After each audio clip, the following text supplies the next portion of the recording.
Hello friend, मैं आनंद राज। आप लोग भी देखिए, आज हम देखिए ईवीएस का जो 15 नंबर का कंटेंट पूछा जाता है पेपर 1 में, देखिए उसका एक मैराथन वीडियो लेके आया है। देखिए देख लीजिएगा वीडियो पूरा, तो आपका 15 में आराम से 13-14 तो आराम से आ जाएगा। समझ गए? पूरा वीडियो है, देख लीजिएगा तो आपका आराम से 13 से 14 नंबर तो आराम से चलाएगा। समझे? इसमें आपका कंटेंट का पूरा जितना पूछता है, समझे, उसको पूरा एक ही वीडियो में सोच रहे हैं कि आपको बता देते हैं। समझे? तो चलिए हम लोग स्टार्ट करते हैं। चलिए, लिखा हुआ है ऊपर में ईवीएस का है, यानी इन्वायरमेंटल स्टडी होता है, पर्यावरण अध्ययन इसको हिंदी में बोलते हैं। समझ गए? देखिए, आपको पता होना चाहिए कि ईवीएस का पूछ देगा फुल फॉर्म क्या होता है, तो इन्वायरमेंटल स्टडी, साइंस नहीं याद रखिएगा, इन्वायरमेंटल स्टडी होता है। समझ गए? पर्यावरण अध्ययन इसको हिंदी में बोलते हैं। देखिए लिखा हुआ है यहाँ पर कि प्रारंभिक कक्षा 1 और 2 में केवल भाषा और गणित को रखा गया है। देखिए, और भाषा और गणित के माध्यम से ही हम बच्चा को पर्यावरणीय अध्ययन पढ़ाते हैं। देखिए, स्पेशल कोई ईवीएस का बुक नहीं होता है कक्षा 1 और 2 में, सिर्फ उसमें किसको रखा गया है, भाषा के रूप में। आपका हिंदी इंग्लिश भाषा हो सकता है हिंदी, और आपका गणित को रखा गया है। समझ गए? कक्षा 3 से पर्यावरण अध्ययन यानी ईवीएस को पढ़ाया जाता है कक्षा 5 तक। यानी पूछेगा ईवीएस को किस कक्षा से पढ़ाया जाता है, तो कक्षा 3 से कक्षा 5 तक, यानी 3, 4 और 5 3 क्लास पढ़ाया जाता है। समझ गए? तो इसको एकदम याद रखिएगा कि कक्षा 1 और 2 में ईवीएस का स्पेशल कोई बुक नहीं होता है, लेकिन गणित और भाषा के माध्यम से ही ईवीएस को पर्यावरणीय अध्ययन को पढ़ाया जाता है। समझ गए? और कक्षा 3 से ईवीएस का बुक आता है, समझे, जिसमें आपका कक्षा 3 से कक्षा 5 तक पढ़ाया जाता है। इसमें और चीज़ याद रखिएगा कि जो ईवीएस में हम 3 सब्जेक्ट पढ़ाते हैं, कौन कौन? सामाजिक अध्ययन याद रखिएगा, एसएसटी जो बोलते हैं, याद रखिएगा। पूछेगा कि ईवीएस में कौन कौन विषय का एकीकरण है या एकीकृत है, तो सामाजिक अध्ययन, विज्ञान और पर्यावरण अध्ययन। समझ गए? ये 3 क्या है आपका, पर्यावरण अध्ययन। ये 3 आपका क्या है, सब्जेक्ट को हम लोग ईवीएस में मिलाकर पढ़ाते हैं। तो ईवीएस का जब प्रकृति पूछेगा कैसा है, तो एकीकृत है, यानी इंटीग्रेटेड, यानी 3 सब्जेक्ट को मिलाकर पढ़ाते हैं। इसीलिए पूछेगा कि ईवीएस की प्रकृति कैसा है, तो एकीकृत यानी इंटीग्रेटेड है, क्योंकि इसमें 3 सब्जेक्ट पढ़ते हैं, सामाजिक अध्ययन, एसएसटी, विज्ञान और उसके बाद पर्यावरण अध्ययन। 3 सब्जेक्ट पढ़ते हैं कक्षा 3 से 5 तक। फिर आप 5 के बाद 6 क्लास में जाइएगा तो आपका विज्ञान अलग निकल जाता है, फिर उसके बाद एसएसटी जो सामान्य अध्ययन वो भी अलग निकल जाता है। एसएसटी में हम 3 सब्जेक्ट पढ़ते हैं, आपका हिस्ट्री, सिविक्स और कौन, आपका ज्योग्राफी। फिर हम 9th में जाइएगा तो क्या हो जाता है कि उसमें इकोनॉमिक्स जुड़ जाता है, तो उसे सामाजिक विज्ञान कहते हैं, सोशल साइंस कहते हैं। तो 9th से आपका सोशल साइंस चलता है। समझ गए? आगे लिखा है कि नए पाठ्यक्रम में इस विषय को, यानी ईवीएस विषय को 6 थीमों में बांट कर पढ़ाया गया है। अब देखिए, ये एकदम वीवीआई है आपका, हर ईवीएस में आपका एग्जाम दीजिएगा, हर शिफ्ट में आपका थीम से क्वेश्चन पूछता है। समझ गए? अब देखिए, थीम में आपका कौन कौन थीम से क्वेश्चन आएगा, तो चलिए हम लोग आते हैं कौन 6 गो थीम होता है। तो पहला है परिवार और मित्र, यानी इसको फैमिली एंड फ्रेंड कहते हैं।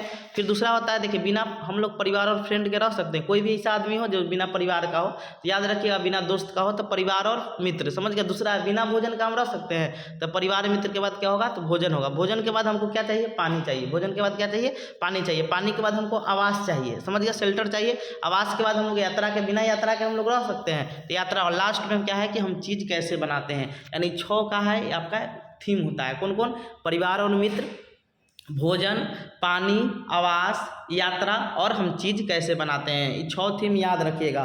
और फिर इसके बाद जो थीम है परिवार और मित्र, उसका उप थीम भी है 4। तो पूछेगा कि थीम परिवार और मित्र के कितने उप थीम है, तो 4 थीम है। कौन कौन है? आपसी संबंध, काम और खेल, जानवर और पौधे। ये 4 वो क्या है आपका परिवार और मित्र के क्या है, इसको उप थीम में रखा गया है। किसको? आपसी संबंध, रिलेशनशिप, काम और खेल, जानवर और क्या आपका, तो पौधे। ही आपका 4 उप थीम है। तो इतना आप याद रखिएगा। पूछेगा थीम कितना है, तो 6, और उप थीम परिवार और मित्र कितने हैं, तो 4 है। समझ गए? अब हम लोग आते हैं कंटेंट में, जो इससे क्वेश्चन पूछा जाता है। लिखा हुआ है घटपर्णी, या इसी को निफेंथिस या कीटभक्षी पौधा या शिकारी पौधा कहते हैं। समझ गए? याद रखिएगा, इससे क्वेश्चन आपका बनेगा ईवीएस में। समझे? तो लिखा हुआ है कि यह पौधा ऑस्ट्रेलिया, इंडोनेशिया एवं भारत के मेघालय राज्य में पाया जाता है। देखिए, जो घटपर्णी या निफेंथिस या कीटभक्षी पौधा होता है, या इसी को शिकारी पौधा कहते हैं, तो कोई जीव को, छोटे छोटे जीव जैसे चूहा हो गया, मेढक को, वो अपने मतलब वो खा जाता है उसको। समझ गए?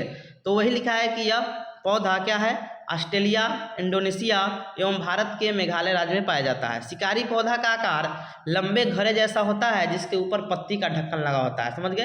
यानी जो शिकारी पौधे का जो आकार होता है क्या होता है, लंबे घड़े जैसा होता है, जिसके ऊपर क्या होता है कि पत्ती का ढक्कन लगा होता है। घटपन्नी से एक विशेष प्रकार की गंध निकलती है। देखिए आवाज़ बोलता है तो नहीं, आवाज़ नहीं निकलता है, एक गंध निकलता है। समझ गए? तो घटपन्नी से एक विशेष प्रकार की गंध निकलती है जिससे आकर्षित होकर विभिन्न प्रकार के जीव जैसे चूहा, मेढक एवं अन्य खींचे हुए उसके पास चले आते हैं और इसका शिकार बन जाते हैं। इसीलिए घटपर्णी पौधा को शिकारी पौधा भी कहते हैं। यानी एक तरह का गंध निकलता है, उससे आकर्षित होकर छोटे छोटे कीड़े उसके पास जाते हैं और उसका क्या कर लेता है, वो शिकार कर लेता है, जिसे शिकारी पौधा कहते हैं।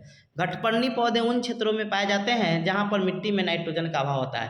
यानी ये जो जीव छोटे छोटे जीव का भक्षण करते हैं नाइट्रोजन की पूर्ति के लिए, क्योंकि जहाँ उस वैसे जगह पर उगते हैं जहाँ पर क्या होता है कि नाइट्रोजन का अभाव होता है। तो अपने शरीर में नाइट्रोजन की पूर्ति के लिए छोटे छोटे जीव को क्या करते हैं, खाते हैं। आगे लिखा है कि यह प्रकाश संश्लेषण क्रिया भी करता है। देखिए बहुत अच्छा क्वेश्चन है, वो पूछता है कि कौन ऐसा पौधा है जो विषमपोषी भी है और स्वपोषी भी है, यानी उसमें स्वपोषण भी होता है और आपका कौन पोषण होता है, यानी पर पोषण भी, इसे विषम पोषी भी बोलते हैं, पर पोषण। तो देखिए आपका जो निफेंथिस या आपका कीटभक्षी पौधा होता है उसमें तो प्रकाश संश्लेषण द्वारा स्व पोषण तो होता ही है, और छोटे जीवों को खा रहा है तो क्या है, पर पोषण। यानी पूछेगा किसमें स्व पोषण और विषम पोषी दोनों होता है, दो पोषण होता है, तो आपका कौन है, कीटभक्षी पौधा है। समझ गए? तो वही लिखा है कि यह प्रकाश संश्लेषण क्रिया भी करता है। यह पौधे दलदली या अधिक नम्र स्थानों पर उगते जहाँ नमी ज़्यादा रहता है। समझ गए? तो इतना आप याद रखिए किसमें, तो आप नेफेंथिस या घटपर्णी या कीटभक्षी पौधा में कि ये कहाँ पाया जाता है, तो इंडोनेशिया, ऑस्ट्रेलिया और भारत के मेघालय राज्य में। समझ गए? इसका आकार क्या होता है कि लंबे घड़े जैसा होता है, पत्ती से इसका मुंह ढका होता है। पूछेगा कि यह आवाज़ निकलता है, गंध निकलता है, तो याद रखिएगा यह गंध निकलता है। समझे? और उस छोटे छोटे जीव को, छोटे छोटे आपका मेढक, चूहा जैसे छोटे जीव को खा जाता है। समझ गए? और घटपर्णी उन क्षेत्रों में उगता है जहाँ पर नाइट्रोजन की कमी होती है। और घटपर्णी क्या होता है कि आपका इसमें स्व पोषण भी होता है, विषम पोषण भी होता है। चलिए आगे हम लोग आते हैं रेगिस्तानी ओक के बारे में। समझ गए? देखिए रेगिस्तानी ओक ऑस्ट्रेलिया में पाया जाता है। पूछेगा रेगिस्तानी ओक कहाँ पाया जाता है, तो ऑस्ट्रेलिया में पाया जाता है। समझ गए? रेगिस्तानी ओक एक वृक्ष है जिसकी ऊंचाई हमारी कक्षा के कमरे के लगभग बराबर अर्थात 10 से 12 फीट या 5 मीटर का होता है, 4 मीटर का होता है। यानी जो रेगिस्तानी ओक है ना, एक वृक्ष है, समझ गए, जिसकी ऊंचाई क्या होती है, हमारी कक्षा के कमरे के लगभग बराबर अर्थात 10 से 12 फीट या 4 मीटर होता है। समझ गए? रेगिस्तानी ओक की जड़ें नीचे वृक्ष की ऊंचाई की लगभग 30 गुनी गहराई तक जमीन के भीतर जाती है। यानी जो रेगिस्तानी ओक होता है उसकी जड़ें जो होती है नीचे वृक्ष की ऊंचाई की लगभग 30 गुनी गहराई तक जमीन के भीतर जाती है, कि जब तक कि पानी तक न पहुंच जाए। यानी कहने का मतलब क्या हुआ कि रेगिस्तानी ओक की जो जड़ें है नीचे वृक्ष की ऊंचाई की लगभग 30 गुनी गहराई तक जाने, यानी जितना ऊंचा, जितना मान लीजिए 20 मीटर आपका पेड़ होगा ऊंचाई में मान लेते हैं, तो उसका 20-30 गुना, सोच लीजिए पेड़ का 30 गुना उसका गहराई तक जड़ जाता है जब तक कि पानी न मिल जाए। समझ गए? रेगिस्तानी ओक के तने में जल संग्रहित रहता है। यानी जो रेगिस्तानी ओक होता है उसका तना में जल जमा रहता है। समझ गए? पूछता है क्वेश्चन कि किस पेड़ की तना में जल संग्रहित रहता है, तो याद रखिएगा रेगिस्तानी ओक। समझ गए? स्थानीय निवासियों के सामने जब जल संकट होता है तो एक चाकू और पाइप की मदद से तने से संग्रहित जल का उपयोग करते हैं। यानी कहने का मतलब क्या हुआ, वहाँ के जो लोकल आदमी होते हैं उनको जल संकट, जब जल की किल्लत पड़ जाती है तो इस पेड़ में क्या करते हैं, चाकू से छेद कर देते हैं, फिर पाइप की सहायता से क्या करते हैं कि जल का उपयोग करते हैं। समझ गए? अब आते हैं हम लोग खेजड़ी के बारे में। लिखा हुआ है खेजड़ी। देखिए खेजड़ी जो पेड़ होता है ये राजस्थान के रेगिस्तानी इलाके में पाया जाता है। समझ गए? तो खेजड़ी पेड़ राजस्थान के रेगिस्तानी इलाके में खूब पाया जाता है। खेजड़ी पेड़ को ज़्यादा पानी की ज़रूरत नहीं होती, यानी रेगिस्तानी पेड़ है तो ज़्यादा पानी की क्या होगी, ज़रूरत नहीं होगी। खेजड़ी की पेड़ की छाल दवा बनाने में किया जाता है। यानी खेजड़ी के जो पेड़ की छाल होती है उसका उपयोग क्या करते हैं हम लोग, दवा बनाने में करते हैं। खेजड़ी की लकड़ी में कीड़े नहीं लगते, यानी खेजड़ी की लकड़ी जो होती है उसमें क्या होते हैं, कीड़े नहीं लगते हैं। खेजड़ी पेड़ की फलियां की सब्जी बनाई जाती है और इसकी पत्तियां वहाँ के रहने वाले जानवर खाते हैं। यानी खेजड़ी पेड़ की जो फली होता है, फूल जो होता है, उसका क्या करते हैं कि उसको मतलब सब्जी बनाए खाते हैं। समझ गए? और इसकी पत्ती वहाँ के रहने वाले जानवर खाते हैं। तो पूछेगा कि खेजड़ी में पत्ती होता है, तो हाँ पत्ती होता है। समझ गए? आगे लिखा है खेजड़ी एक विशाल छायादार वृक्ष है जिसकी छांव में स्थानीय बच्चे खेलते कूदते हैं। यानी खेजड़ी क्या है, एक विशाल छायादार वृक्ष है जिसकी छांव में स्थानीय बच्चे क्या करते हैं, खेलते कूदते हैं। समझ गए?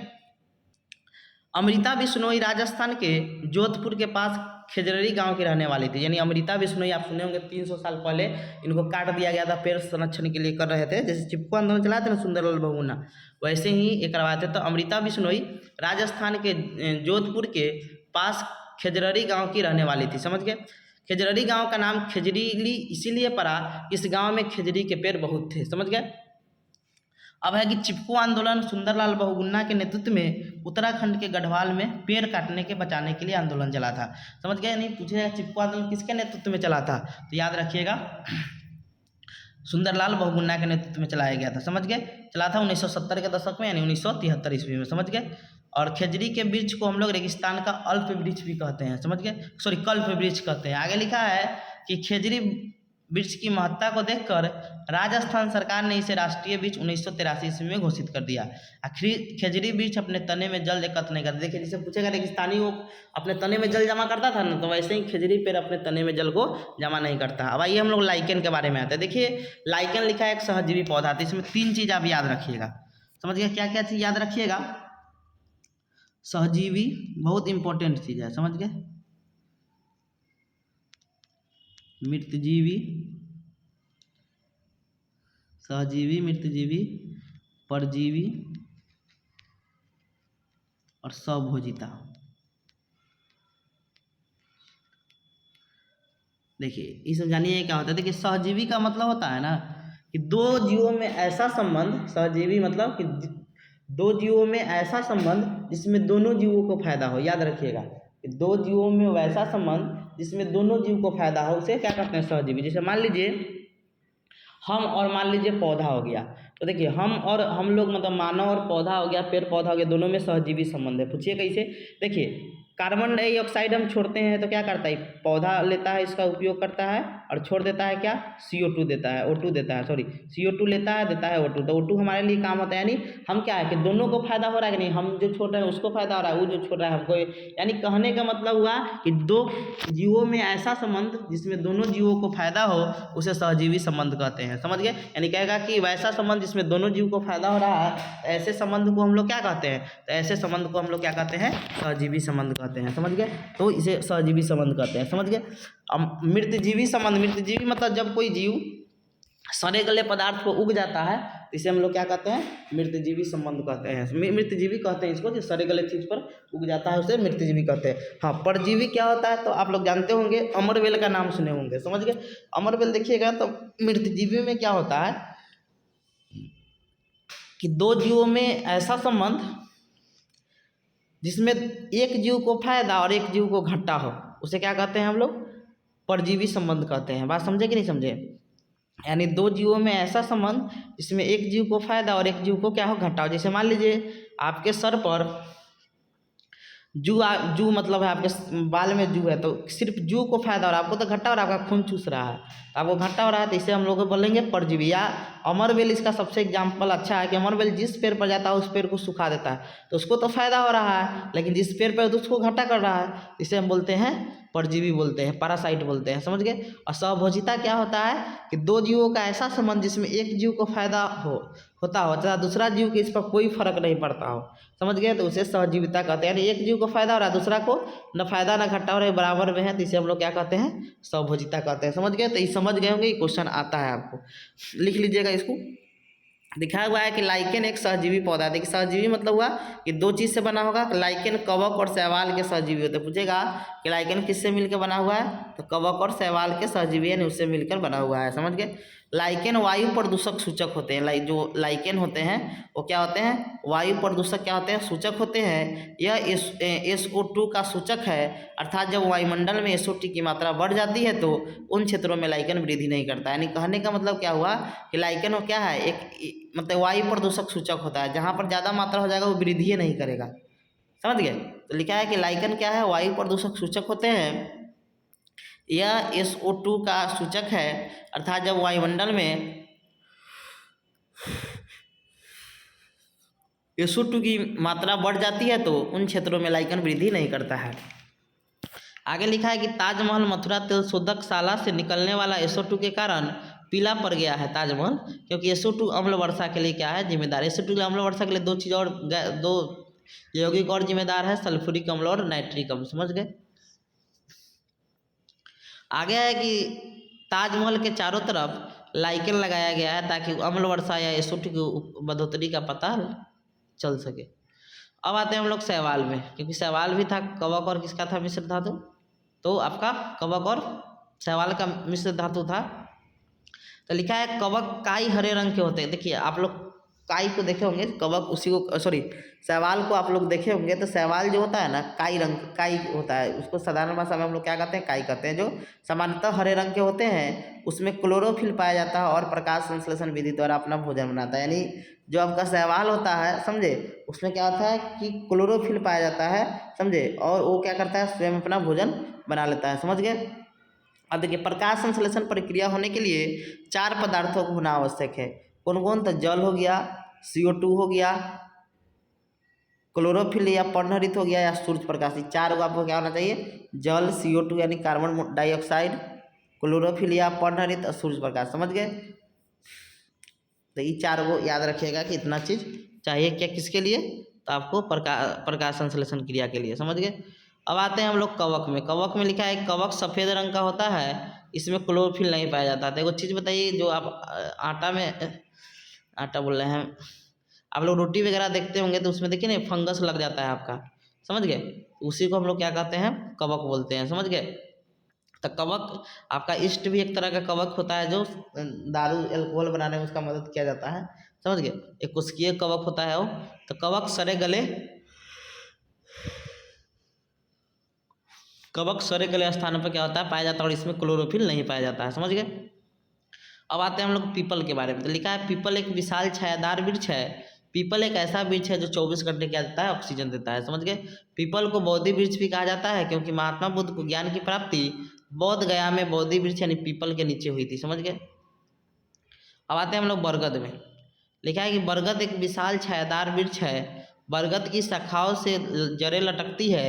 ये जड़ स्तंभ जड़ यानी प्रॉप रूट कहलाती है। यानी कहने का मतलब ये हुआ कि बरगद क्या है? एक विशाल छायादार मतलब वृक्ष है, और बरगद की शाखाओं से जो जड़ें लटकती है, मतलब ऊपर से लटकता है, तो ये जड़ क्या कहलाती है? आपके स्तंभ जड़ यानी प्रूफ मतलब प्रॉप रूट कहते हैं इसको। स्तंभ जड़ को इंग्लिश में क्या कहते हैं? प्रॉप रूट कहते हैं, समझ गए। स्तंभ जड़ एक खंभे की तरफ पेड़ को सहायता प्रदान करता है, समझ गए। खंभा की तरफ उसको सपोर्ट देता है। अब आते हैं जुरोटोफा जो होता है उससे बायोडीजल बनाया जाता है, समझ गए। आगे है क्रोटन। क्रोटन को जल का प्राकृतिक सूचक माना जाता है। क्रोटन को मुख्य फसल के साथ लगाया जाता है। देखिए इसलिए जल का सूचक माना जाता है उसको, क्योंकि जब क्रोटन उगेगा तो उसका जड़ बहुत कम जाता है ज़मीन के अंदर, समझे। जैसे पानी सूखेगा क्या हो जाएगा? वो तुरंत सूख जाएगा या उसमें पानी फेंकने लगेगा, समझ मतलब वो आपका हो जाएगा।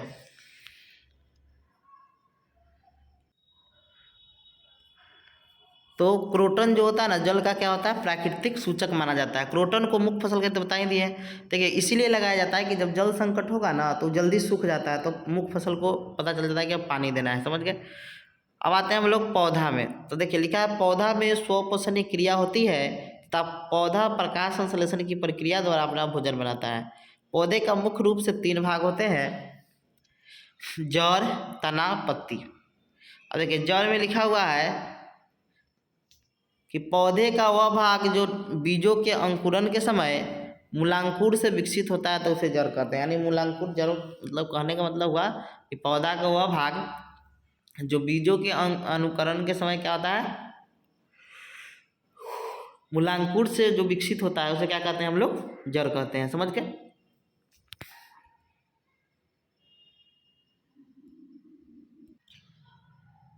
देखिए जड़ जो होता है ना वो पौधा का वह भाग है जो बीजों के अंकुरण के समय मूलांकुर से विकसित होता है, तो उसे हम लोग क्या कहते हैं? जड़ कहते हैं। पूछेगा तो इसमें जड़ का पूछ देता है कौन, मतलब मूली किसका? जड़ के ही तना का एग्जाम्पल है, ऐसा इसमें सीटेट में क्वेश्चन आपका आएगा, समझ गए। तो जड़ पूछेगा किस भाग से निकलता है, तो मूलांकुर से निकलता है, तो उसे जड़ कहते हैं। जड़ अधिकांशतः जमीन के अंदर ही होता है, लेकिन जैसे मान लीजिए आपका प्रॉप रूट आपको बताए थे बरगद का जो होता है, समझे, स्तंभ रूट है तो क्या है वो आपका बाहर होता है, समझ गए। लिखा है कि जड़ सामान्यतः प्रकाश के विपरीत ऋणात्मक प्रकाश अनुभूति, यानी प्रकाश के विपरीत दिशा में बढ़ता है, समझ गए। और गुरुत्वाकर्षण के धनात्मक गुरुत्वाकर्षण यानी उसके दिशा में बढ़ता है, तो इसीलिए उसको धनात्मक गुरुत्वानुवृत्ति की ओर कहते हैं, यानी बढ़ता है, समझ गए। जड़ दो प्रकार का होता है, समझ गए। एक होता है मूसला जड़ और दूसरा है तो होता है अपस्थानिक जड़, जब समझ गए। जड़ कितने प्रकार के हैं, दो प्रकार के, एक हो गया मूसला जड़ और दूसरा क्या हो गया अपस्थानिक जड़, समझ गए। मूसला जड़ मुख्य जड़ होता है, समझ गए। मूसला जड़ को क्या कहते हैं, मुख्य जड़ कहते हैं, यानी जो जड़ मूसला जड़ उसे बोलते हैं, जो जड़ मूलांकुर से विकसित होता है उसे मूसला जड़ कहते हैं। अपस्थानिक जड़ उसे कहते हैं जो मूलांकुर से विकसित न होकर पौधे के किसी अन्य भाग से होता है। जैसे आप देखते होंगे स्तंभ रूट हो गया, तो क्या वो आपका शाखा से विकसित होता है, वो मूलांकुर से विकसित नहीं होता है। या आप मक्का देखते होंगे, गेहूं देखते होंगे, तो जड़ देखिएगा, या आप गन्ना देखते होंगे तो ऐसे इस साइड से निकलता है, तो ये सब अपस्थानिक जड़ हो गया, समझ गए, जो मुख्य जड़ नहीं होता है। अब आइए लिखा हुआ है कि अब देखिए ये सबसे आपका क्वेश्चन सबसे ज़्यादा पूछने वाला यही है कि कौन जड़ के एग्जाम्पल है, और ये वाला पूछा जाता है कि जड़ का मुख्य कार्य है पौधे को सहारा देना, पानी एवं खनिज लवणों को अवशोषित करना, भोजन को संचित या भंडारण करना, समझ गए। तो ये जड़ का आपका क्या होता है, काम होता है। जड़ का काम नहीं होता है ह्यूमस प्रदान करना। ह्यूमस आपका मिट्टी प्रदान करता है, याद रखिए। ह्यूमस पूछेगा कि कौन प्रदान करता है ह्यूमस, तो याद रखिए कौन करता है आपका, तो वो मिट्टी करता है, जड़ नहीं करता है। जड़ का काम ये है कि पौधे को सहारा देना, पानी और खनिज लवणों का अवशोषण करना, और भोजन को क्या करना, जैसे आपका मूली सब भोजन को संचित करता है। तो लिखा है, याद रखिएगा, मूली, गाजर, सलजम, चुकंदर और शकरकंद, जिसे अलुआ कहते हैं, स्वीट पोटैटो, ये सब किसका एग्जाम्पल है, तो ये सब आपका जड़ का एग्जाम्पल है। एकदम याद रखिएगा, ये सब पूछ देता है कि कौन सा जड़ का उदाहरण है और कौन किसका है, आपका तना का है। तना बताएंगे नीचा, तो मूली, गाजर, सलजम, चुकंदर, शकरकंद, मूसला जड़ क्या है, ये सब उदाहरण है, समझ गए। जब जड़ का विकास मूलांकुर के अतिरिक्त पौधे किसी अन्य भाग से होता है, तो ऐसे जो जड़ विकसित होता है तो उसे अपस्थानिक करते जड़, जैसे बरगद का जड़ हो गया स्तंभ जड़, जैसे प्रॉप रूट कहते हैं, या मक्का गन्ना का जो जड़ होता है ये सब आपका अपस्थानिक जड़ होता है। आइए अब तना के बारे में लिखा है कि पौधे के वह भाग जो परांकुर से विकसित हो, यानी पौधा का जो भाग किससे विकसित हो, परांकुर से विकसित होता है, तो उसे हम लोग कहते हैं तना कहते हैं। यानी मूलांकुर से विकसित होगा तो उसे जड़ कहते हैं, और तना जो परांकुर से विकसित होगा उसे तना कहते हैं। तना प्रकाश की दिशा में तथा गुरुत्वाकर्षण के विपरीत दिशा में बढ़ता है, यानी जो तना है वो प्रकाश के दिशा में बढ़ता है और गुरुत्वाकर्षण के विपरीत दिशा में बढ़ता है, यानी गुरुत्वाकर्षण नीचे लगता है, तना तो ऊपर में बढ़ता है। तना का उदाहरण ये आपको पूछा जाएगा, समझ गए कि तना का कौन कौन उदाहरण है। याद रखिएगा, हल्दी, अदरक, यानी अदरक को हम लोग इसको अदरक हो गया, केला नहीं याद रखिएगा, हल्दी, अदरक आदि, अदरक को आदि कहते हैं, आलू, प्याज, अरबी, लहसुन, कचालू, जिमीकंद। इसमें हल्दी वगैरह पूछ देगा आपको, आलू पूछ देगा, प्याज दे देगा, अदरक दे देगा, समझे, लहसुन दे देगा, ये सब पूछा जाता है। तो ये सब किसका एग्जाम्पल है, तो तना का एग्जाम्पल है। तो कौन कौन, हल्दी, अदरक, केला नहीं याद रखिएगा, आलू, प्याज, अरबी, लहसुन, कचालू, जिमीकंद, ये सब क्या है आपका, तना का एग्जाम्पल होता है। ये पत्ती में लिखा है, पत्ती प्रकाश संश्लेषणीय क्रियाओं क्या करता है, संपादित करती है, यानी पत्ती जो है किसको संपादित करती है, तो प्रकाश संश्लेषणीय क्रियाओं क्या करती है, संपादित करती है, समझ गए। अब आते हैं हम लोग स्लॉट के बारे में, समझ गए। पत्ती में क्लोरोफिल पाया जाता है और क्लोरोफिल में मैग्नीशियम नामक धातु पाया जाता है, ये भी याद रखिएगा, समझ गए। अब आते हैं हम लोग स्लॉट के बारे में, समझ गए। देखिए अब अब हो गया, अब जानवर के बारे में हम लोग आते हैं। तो देखिए स्लॉट के बारे में क्वेश्चन आता ही आता है, लिखा है स्लॉट सप्ताह में एक दिन शौच के लिए पेड़ से नीचे होता है। तो बहुत आलसी जानवर है, समझ गए, समझे। क्या है आपका, बहुत आलसी जानवर होता है, तो सप्ताह में क्या होता है, एक दिन शौच के लिए पेड़ से नीचे उतरता है। स्लॉट भालू जैसा दिखता है पर भालू है नहीं। देखिए भालू जैसा दिखेगा लेकिन इसको सामने जाइएगा ना तो नहीं, भालू नहीं लगेगा। तो पूछता है कौन ऐसा जानवर है जो भालू जैसा दिखता है लेकिन भालू है नहीं, तो उसे स्लॉट कहते हैं, समझ गए। एक दिन मतलब सप्ताह में एक ही दिन शौच के लिए नीचे उतरता है पेड़ से, समझ गए। स्लॉट पेड़ पर उल्टे लटक कर, यानी पेड़ पर उल्टा लटक जाएगा, एकदम मजे से 17 घंटा सोता है, समझ गए। तो स्लॉट पेड़ पर उल्टे लटक कर मस्ती से 17 घंटा सोता है। स्लॉट अपने पूरे जीवन काल यानी 40 साल में मुश्किल से 7 से 8 पेड़ ही बदलता है, यानी अपना 40 साल के जीवन काल में 7 से 8 पेड़ बदलता है। जब एगो पेड़ का पत्ती खत्म हो जाएगा ना पूरा, तब वो दूसरा पेड़ पर जाता है। बहुत आलसी जानवर है। स्लॉट जिस पेड़ पर आता है उसी पेड़ की पत्तियां को खाता है। अधिकांशतः स्लॉट अमेरिका महाद्वीप में पाए जाते हैं, समझ गए। अब आते हैं सांप के बारे में, समझ गए। लिखा है कि भारत में केवल 4 तरह के सांप ही जहरीले होते हैं, यानी भारत में पूछे कितने तरह के जहरीले सांप है, तो चार ही सांप जहरीले हैं। नाग या किंग कोबरा, दूसरा है करैत, तीसरा है अफाई, चौथा है दुबैया। समझ गए? 4 गो है कौन कौन?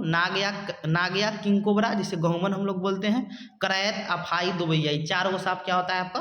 विषैला होता है। आपका पूछेगा अजगर विषैला होता था? नहीं, अजगर विषैला नहीं होता है, समझे? वो उसके पास विष नहीं पाया जाता है। समझ गए? 4 गो सांप के पास विष होता है। नाग या किंग कोबरा जिसे गहुमन कहते हैं, करैत, अफाई, दुबैया। समझ गए? लिखा है आगे कि सांप जब किसी को काटता है तो उसके 2 दांत, पूछेगा सांप के कितने खोखले दांत होते हैं, तो 2 खोखले दांत होते हैं, 4 नहीं होते हैं। कितने होते हैं? 2 खोखले दांत होते हैं। तो सांप जब किसी को काटता है तो उसके 2 खोखले जहर वाले दांत, खोखले दांत से जहर कहाँ चलता है? शरीर में प्रवेश कर जाता है। समझ गए? जब खोखले दांत होता है तो जैसे घूमेगा ना, तो खोखले दांत से, मतलब सिरिंज आप देखे होंगे, उसमें जो इंजेक्शन जो रहता है ना, उसमें देखिएगा छिद्र रहता है, उसे ही दांत में छिद्र रहता है, तो जैसे वो पलटेगा ना, तो क्या होता है? आपके शरीर में वो जहर आ जाता है। तो लिखा है कि सांप जब किसी को काटता है तो उसके 2 खोखले दांत से क्या होता है? जहर हमारे शरीर में प्रवेश कर जाता है। समझे? सांप काटने की दवा जो सीरम होती है, पूछेगा सांप काटने की दवा को क्या कहते हैं? जो दवा, मतलब सांप काटने की जो इलाज करने के लिए किसका हम उपयोग करते हैं, तो हम लोग सीरम उसका कहते हैं। तो सांप काटने की जो दवा होती है सीरम, उस सांप के जहर से ही बनाया जाता है। समझ गए? सांपों के कान नहीं होते। पूछेगा सांप के कान होते हैं? नहीं, लेकिन वह ध्वनि के कंपन को महसूस कर लेता है, इसलिए जब उसके सामने बीन बजाया जाता है ना, तो वो नाचने लगता है, कंपन के साथ अनुक्रिया करने लगता है। समझ गए? लिखा है कि जब सफेरा जब बीन बजाता है तो बीन से निकली ध्वनि की कंपन के अनुसार वह क्या करता है? कि अनुक्रिया करता है। आगे लिखा है कि सांप के दांत होते हैं लेकिन वह अपने शिकार को निगलता है। यानी सांप के क्या होते हैं? दांत होते हैं, लेकिन वो अपने शिकार को क्या करता है? निगलता है। समझ गए? दांत होते हैं लेकिन वो चबाता फाड़ता चीरता नहीं है, डायरेक्ट क्या जाता है? घोंट जाता है। समझ गए? और हांगकांग के लोग सांपों का मांस खाते हैं, जिसे लिंग हु फेन कहते हैं। यानी हांगकांग के जो लोग हैं वो सांपों का क्या कहते हैं? मांस खाते हैं, जिसे हम लोग लिंग हु फेन कहते हैं। और ये हम लोग हाथी के बारे में लिखा है कि हाथी क्या है? तो एक बड़ा हाथी एक दिन में 100 केजी से ज़्यादा पत्ते और झाड़ियाँ खा जाता है। यानी एक बड़ा हाथी जो है एक दिन में क्या होगा कि 100 यानी 1 कुंटल से ज़्यादा पत्ते और झाड़ियाँ खा जाता है। हाथी बहुत कम आराम करता है, यह एक दिन में केवल 2 से 4 घंटे ही सोता है। समझ गए? हाथी काले रंग के होते हैं, इसीलिए उन्हें गर्मी अधिक लगती है। गर्मी से बचने के लिए हाथी कीचड़ या जल में खेलना पसंद करता है। यानी हाथी को गर्मी ज़्यादा लगता है, इसलिए कीचड़ और जल में खेलना पसंद करता है। समझ गए? हाथी को गर्मी लगता है तो कान हिलाकर वो हवा करता है। समझ गए? 3 महीने के हाथी के बच्चे का भार लगभग 200 केजी या 2 कुंटल होता है। यानी पूछेगा कि 2-3 महीना के बच्चा का, जो हाथी के बच्चा का भार कितना होता है, तो 200 केजी या 2 कुंटल के करीब में होता है। समझ गए? और एक दिन में पूछेगा हाथी, एक बैग हाथी कितना खाता है, तो 1 कुंटल आपका पत्ती वगैरह खा जाता है। समझ गए? हाथियों के झुंड में केवल हथनी और बच्चे ही रहते हैं। पूछेगा कि जो हाथियों का झुंड होता है तो उसमें हाथी नहीं होता है। देखिए 14 साल के बाद जो छोटा बच्चा भी होगा वो भी निकल जाता है झुंड से। समझ गए? तो हाथियों के झुंड में केवल हथनी और उसके बच्चे ही होते हैं। झुंड का नेतृत्व सबसे बुजुर्ग हथनी करती है। समझ गए?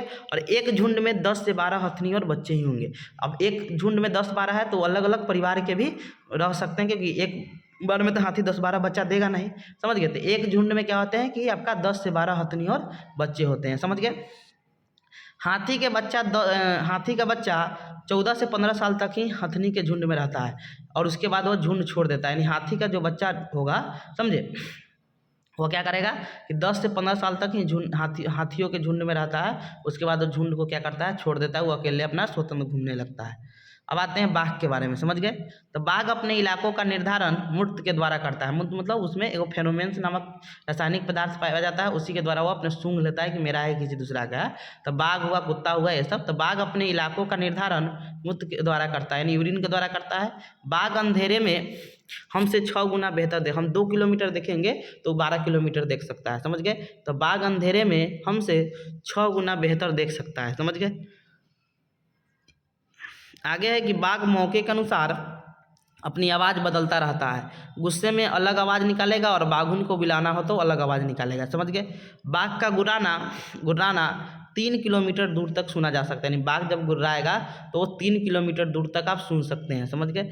बाघ का अवैध शिकार खाल के लिए किया जा रहा है और बाघ के संरक्षण के लिए भारत सरकार के द्वारा टाइगर प्रोजेक्ट 1973 में चलाया गया था। जिम कॉर्बेट नेशनल पार्क, इसके बारे में आगे भी बताएंगे कौन कौन पार्क है, उससे क्वेश्चन आता है, तो याद रखिए जो जिम कॉर्बेट नेशनल पार्क है, समझे, अभी उसका नाम हो गया रामगंगा नेशनल पार्क, जो उत्तराखंड में है, उत्तराखंड के नैनीताल में है। और सबसे पहले ही सबसे पुराना नेशनल पार्क है। राष्ट्रीय उद्यान पूछेगा सब, भारत का सबसे पुराना राष्ट्रीय उद्यान कौन है, तो जिम कॉर्बेट नेशनल पार्क है, समझे। पहले इसका नाम था हेली नेशनल पार्क था, समझिए, बाद में इसका नाम बदल के जिम कॉर्बेट नेशनल पार्क किया गया, और अभी इसका नाम रामगंगा नेशनल के, अभी बुक में तो नहीं दिया है आपका, यही देगा जिम कॉर्बेट नेशनल पार्क, जो बाघ के संरक्षण के लिए। आगे है कि बाघ हवा से पत्ते के हिलने और शिकार के झाड़ियों में हिलने से हुई आवाज़ को अंतर भांप लेता है। मतलब बहुत चालाक होता है कि पत्ता हिलेगा हवा से उसका, शिकारी कोई शिकारी हिरन वगैरह से पत्ता हिलेगा, वो दोनों में अंतर कर लेता है, समझ गए।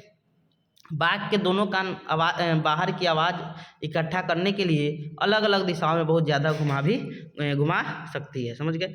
अब आते हैं मधुमक्खी के बारे में। लिखा है कि मधुमक्खी पालन को एपी कल्चर कहा जाता है, यानी मधुमक्खी पालन को हम लोग क्या कहते हैं, एपी कल्चर कहते हैं, समझ गए। सर्वाधिक मधुमक्खी पालन लीची के पेड़ पर उपयुक्त होता है, रहता है, मतलब सबसे मधुमक्खी पालन के लिए सबसे अच्छा लीची के पेड़ माना जाता है, समझ गए।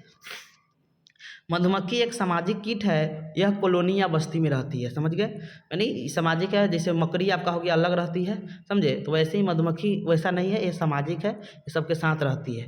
मधुमक्खी पालन के लिए सर्वाधिक उपयुक्त महीना अक्टूबर से दिसंबर तक का होता है, यानी मधुमक्खी पालन के लिए जो सर्वाधिक उपयुक्त महीना कौन है आपका, तो अक्टूबर से दिसंबर तक का होता है, समझ गए।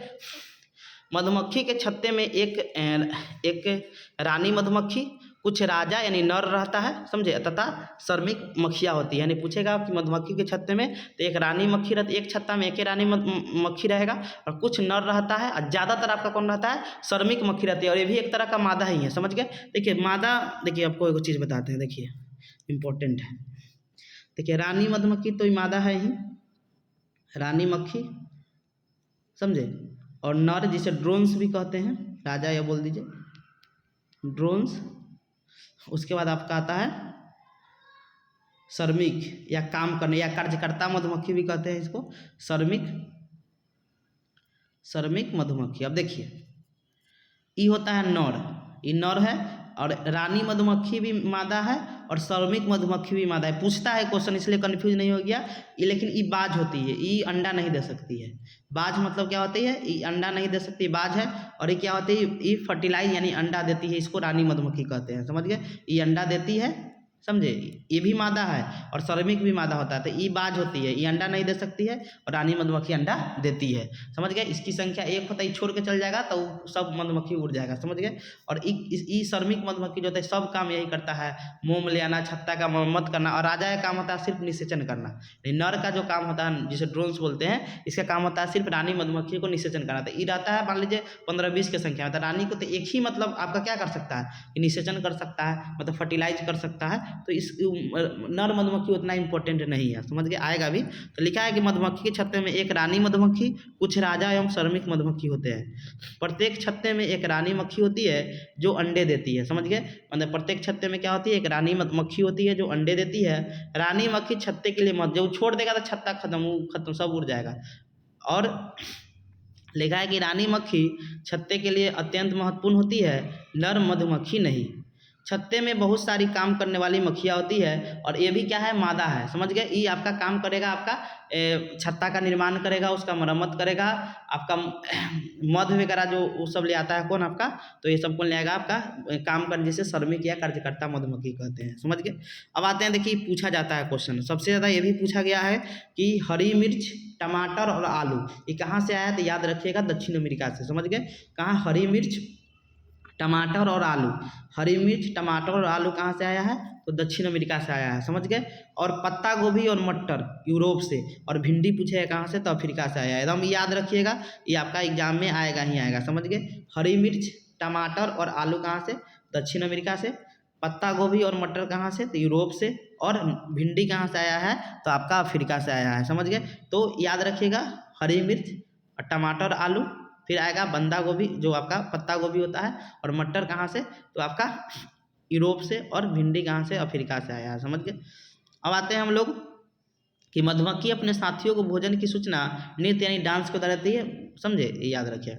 अब आते हैं रेशम का कीड़ा। रेशम कीट पालन को सेरीकल्चर कहा जाता है। रेशम के कीड़े को शहतूत के पेड़ पर पाला जाता है, समझ गए। नर रेशम कीट अपनी मादा को कई किलोमीटर दूर उसकी गंध से क्या कर लेते हैं, पहचान लेते हैं, यानी गंध से ही पहचान लेता है।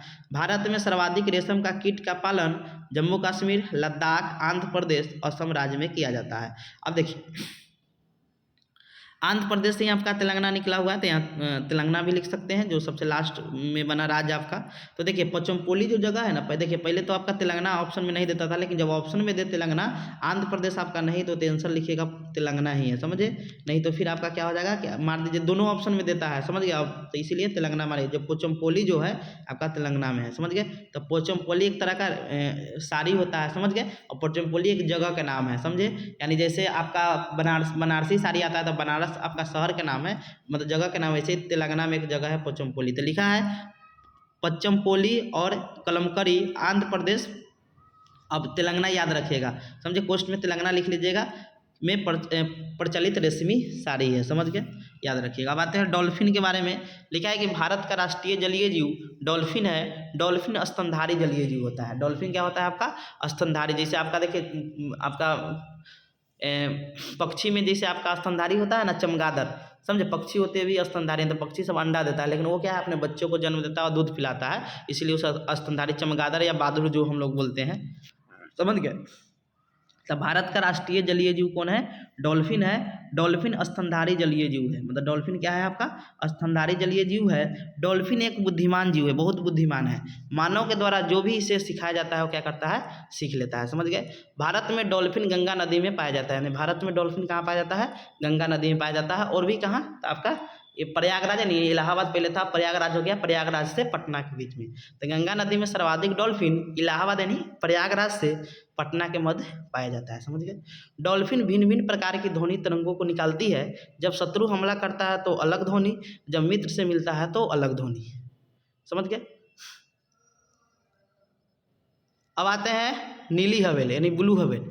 लिखा है कि नीली हवेल पृथ्वी पर पाया जाने वाला सबसे बड़ा जीव है, समझ गए। नीली हवेल एक स्तनधारी जलीय जीव है। सर्वाधिक नीली हवेल प्रशांत महासागर में मिलता है, समझ गए। अब आते हैं केचुआ के बारे में, समझ गए। केचुआ पालन को वर्मी कल्चर कहते हैं, समझ गए। केचुआ पालन को क्या कहते हैं हम लोग, वर्मी कल्चर कहते हैं। केचुआ को किसान का मित्र कहते हैं क्योंकि यह मिट्टी को भुरभुरी बना देता है, समझ गए। यानी केचुआ को किसान का मित्र कहते हैं, मिट्टी को पोली, समझ गए, जिससे हवा पानी आसानी से जा सके, समझ गए। केचुआ मिट्टी खाकर जैविक खाद भी बनाता है, समझ गए। मिट्टी खाकर क्या करता है, जैविक, मुख्य खरपतवार को ही नहीं खाता है, मैंने मिट्टी खाकर उसको अथी के रूप में, जैविक खाद के रूप में बदल देता है, समझ गए। तो याद रखिएगा, वर्मी कल्चर में पूछेगा किसका उपयोग, तो केचुआ का किया जाता है। और मिट्टी को क्या का भुरभुरी यानी पोली बना देता है। आगे लिखा है गिलहरी। गिलहरी एक स्तनधारी जलीय जीव है, ये भी स्तनधारी होता है। गिलहरी के दांत हमेशा बढ़ते रहते हैं, इसीलिए यह कुछ ना कुछ कटरता रहता है। देखिए चूहा भी इसमें आता है, समझ गए। तो लेकिन ऐसे आपका पूछे कि दो, एक में तो पूछा इस बार ऑनलाइन में, तो चूहा और गिलहरी दोनों दिया, जब दोनों देगा तो दोनों को मारिएगा, मतलब पूछे कौन दो जीव है जो जिसका दांत हमेशा बढ़ते रहता है, तो गिलहरी और चूहा। लेकिन आपका ऑप्शन में चूहा भी दे और गिलहरी भी दे, तो गिलहरी को मारिएगा, गिलहरी का हमेशा बढ़ते रहता है। तो गिलहरी क्या है कि दांत हमेशा बढ़ते रहते हैं, इसीलिए कुछ ना कुछ कुतरती रहती है ताकि दांत ना बढ़े। अब आते हैं पश्मीना बकरी। लिखा है कि पश्मीना बकरी को लद्दाख केंद्र शासित प्रदेश में पाला जाता है। यानी पश्मीना बकरी को कहाँ पाला जाता है, तो लद्दाख केंद्र शासित प्रदेश में पाला जाता है, समझ गए। यानी लद्दाख पहले आपका था, अब केंद्र शासित प्रदेश हो गया, समझ गए। और पश्मीना एक तरह का बकरी है, भेड़ नहीं है, ये भी याद रखिए, पूछा हुआ है। तो पश्मीना क्या है, एक तरह का बकरी है, समझ गए। पश्मीना बकरी को चंगपा जनजाति के लोग पालते हैं। पूछेगा कौन जनजाति के लोग पालते हैं, तो पूछेगा लद्दाख में कौन जनजाति रहता है, चंगपा। और पश्मीना बकरी को कौन पालते हैं, तो चंगपा जनजाति के लोग पालते हैं, समझ गए। पश्मीना बकरी 500 मीटर की ऊंचाई पर 5000 मीटर की ऊंचाई पर रह सकती है, जो उसको कुछ नहीं होता है, इतना ठंडी में भी कोई फर्क नहीं पड़ेगा पश्मीना बकरी को, समझ गए। पश्मीना बकरी -10 डिग्री तापमान पर भी रहकर जीवन यापन कर सकती है। यानी पश्मीना बकरी जो है -10 डिग्री तापमान पर भी रहकर जीवन यापन कर सकती है, समझ गए। पश्मीना बकरी के शॉल या स्वेटर साधारण स्वेटर के तुलना में 6 गुना ज़्यादा गर्म होते हैं। यानी पश्मीना बकरी के शॉल या स्वेटर जो होते हैं साधारण स्वेटर के तुलना में क्या होते हैं, 6 गुना ज़्यादा गर्म होते हैं, समझ गए। पश्मीना के शॉल या स्वेटर बनाने में 250 घंटे लगते हैं। पूछेगा कि हमारे स्वेटर की तुलना में कितना गर्म लगता है, तो 6 गुना, और इसको बनाने में कितना समय लगता है, तो 250 घंटा, समझ गए। पश्मीना बकरी को जिस स्थान पर रखा जाता है उसे लेखा कहते हैं। पश्मीना बकरी को जिस स्थान पर उसको घर में रखते हैं उस घर को क्या कहते हैं? लेखा कहते हैं। और चंगपा जनजाति के लोग जिस घरों में रहते हैं, टेंट जैसा घर होता है, रोबो कहते हैं। ये आपका 1000 वर्ष पूर्व इसका डिजाइन किया गया था, समझ गए? तो ये पूछा जाता है, तो समझे, तो याद रखिएगा। चंगपा जनजाति के लोग जिन घरों में रहते हैं उसे रेबो कहते हैं। नोट में लिखा है कि बगुला भैंस के पीठ पर बैठकर परजीवी कीट को खाता है, यानी जो अठैल नहीं हम लोग बोलते हैं, समझे, तो उसको खाता है, जो एक सहजीवी संबंध को दर्शाता है। यानी इसमें क्या होगा कि बगुला को भी फायदा हो रहा है, भैंस को भी फायदा हो रहा है, समझ गए? तो सहजीवी पूछेगा बगुला और भैंस में किसका संबंध बनता है? तो सहजीवी का। बगुला और भैंस में सहजीवी संबंध है, समझ गए? अब आते हैं, जो मैना होता है ना, वो झटके से अपनी गर्दन आगे पीछे करता है, नहीं, गर्दन को आगे पीछे झटका। और उल्लू जो होता है अपने गर्दन को पूरा 360 डिग्री पर घुमा लेगा, समझ गए? और एक और याद रखिएगा, उल्लू का जो आँख होता है ना, वो मानव की तरह सामने होता है। ना, तो बाद बाकी जितना भी पक्षी का आँख देखिएगा वो साइड में होता है, समझ गए? लेकिन उल्लू का आँख होता है मानव के तरफ, मतलब मानव का जो आँख होता है सामने, उनसे उल्लू का भी आँख सामने होता है, समझ गए? तो याद रखिएगा, मैना झटके से अपने गर्दन आगे पीछे करता है, उल्लू अपना गर्दन को पूरा घुमा सकता है। आगे लिखा है कि पशुओं की त्वचा पर जो विविध धारीदार चिन्ह उस पर त्वचा के पैटर्न के कारण होते हैं। आगे है, उल्लू अपने गर्दन को पूरा घुमा सकता है, नहीं, 360 डिग्री पर। रात में जागने वाले जो जानवर होते हैं सभी वस्तुओं को कैसे देखते हैं? काले और सफ़ेद रंग में देखते हैं। यानी रात में जो जागने वाले जानवर है वो सभी वस्तुओं को कैसे देखते हैं? काले एवं सफ़ेद रंग में देखते हैं, समझ गए? पक्षी अपनी गर्दन बहुत अधिक हिलाते हैं क्योंकि उनके आँखों की पुतली नहीं घूम सकती, यानी फिक्स होती है, समझ गए? इसीलिए अपनी गर्दन को ज़्यादा घुमाते हैं। तो पक्षी अपनी गर्दन बहुत अधिक हिलाते हैं क्योंकि इनके आँखों की पुतली नहीं घूम सकती है। चील, बाज और गिद्ध, याद रखिएगा, चील, बाज और गिद्ध पक्षी मनुष्य की तुलना में 4 गुना तेज देखता है। यानी हम 3 किलोमीटर देखेंगे तो वो देखेगा 12 किलोमीटर। कौन? चील, बाज और गिद्ध। फक्ता पक्षी अपना घोंसला कैक्टस पौधे के कांटों में बनाती है। यानी फक्ता पक्षी जो होता है अपना घोंसला कहाँ बनाती है? तो कैक्टस पौधे के कांटे में बनाती है। कैक्टस और मेहंदी पेड़ के अथी में बनाती है, समझ गए? मेड़ के कांटों में बनाती है। अगला है आपका, मकड़ी को सामाजिक कीट वर्ग में नहीं सम्मिलित किया गया है क्योंकि ये स्वतंत्र अलग रहती है जाल बना के, समझ गए? सामाजिक कीट वर्ग में आपका निम्न जीव आता है, मधुमक्खी, चिट्टी, ये सब ग्रुप में रहती है।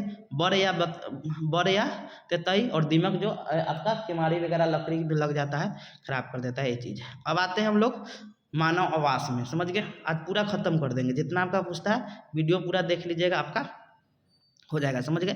मानव आवास, तो लकड़ी के घर पूछेगा कहाँ बनता है?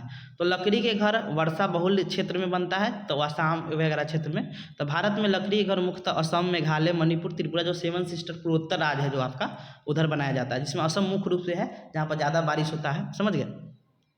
पूर्वोत्तर राज्यों में वर्षा अधिक होती है, इसीलिए वहाँ जंगल अधिक है और वहाँ पर लकड़ी की प्रचुरता है, समझ गए? इसीलिए क्या होता है कि वहाँ पर लकड़ी के घर बनाए जाते हैं। लकड़ी के घर ढालुयुक्त क्षेत्रों में और 10 से 12 फीट की ऊंचाई पर बनाए जाते हैं। यहाँ लगभग 3 मीटर से 3.5 मीटर की ऊंचाई पर बांस के मजबूत खंभा से बनाया जाता है। लकड़ी के घरों की दीवार फर्श एवं छत लकड़ी के ही बने होते हैं। लकड़ी के घर बांस के मजबूत खंभों से बनाया जाता है, यानी बांस के मजबूत खंभा से फिर उसको बनाया जाता है लकड़ी से, समझ गया? छत भी उसका, फर्श भी सब लकड़ी का होता है।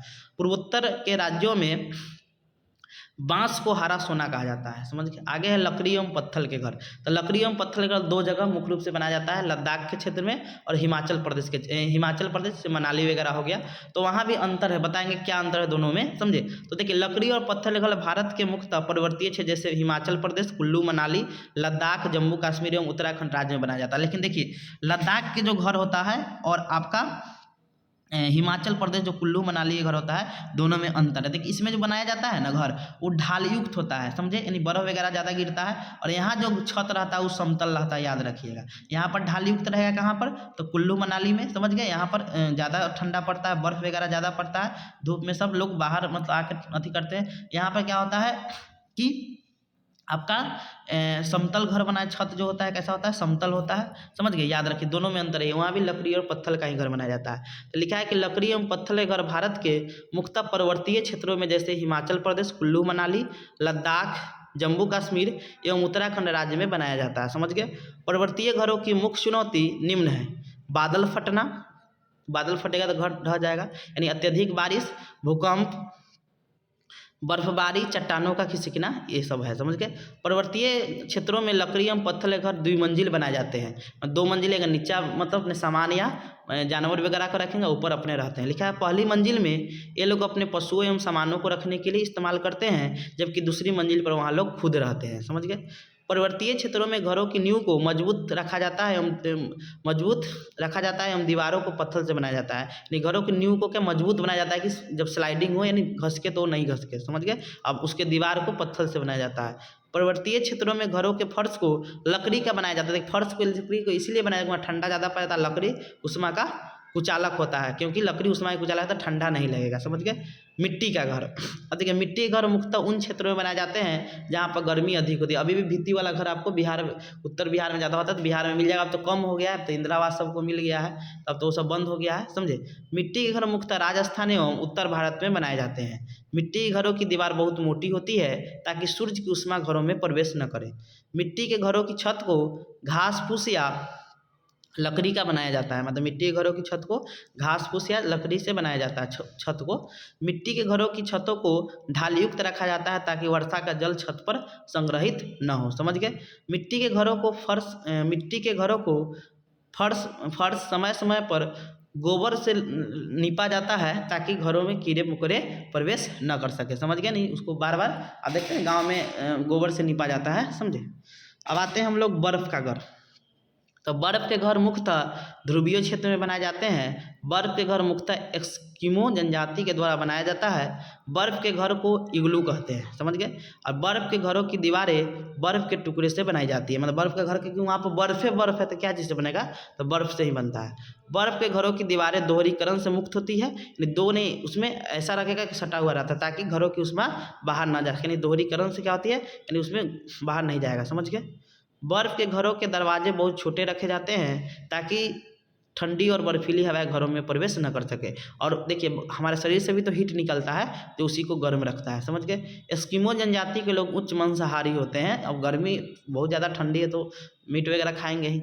अब आते हैं हाउस बोट। देखिए हाउस बोट या नाव पर घर मुख्यतः जम्मू कश्मीर और केरल राज्य में बनाए जाते हैं। ये भी क्वेश्चन पूछा हुआ है कि नाव पर घर कहाँ बनाया जाता है, तो जम्मू कश्मीर और केरल राज्य में, समझ गए। जम्मू कश्मीर में मुख्यतः डल झील एवं बुल्लर झील में बनाए जाते हैं।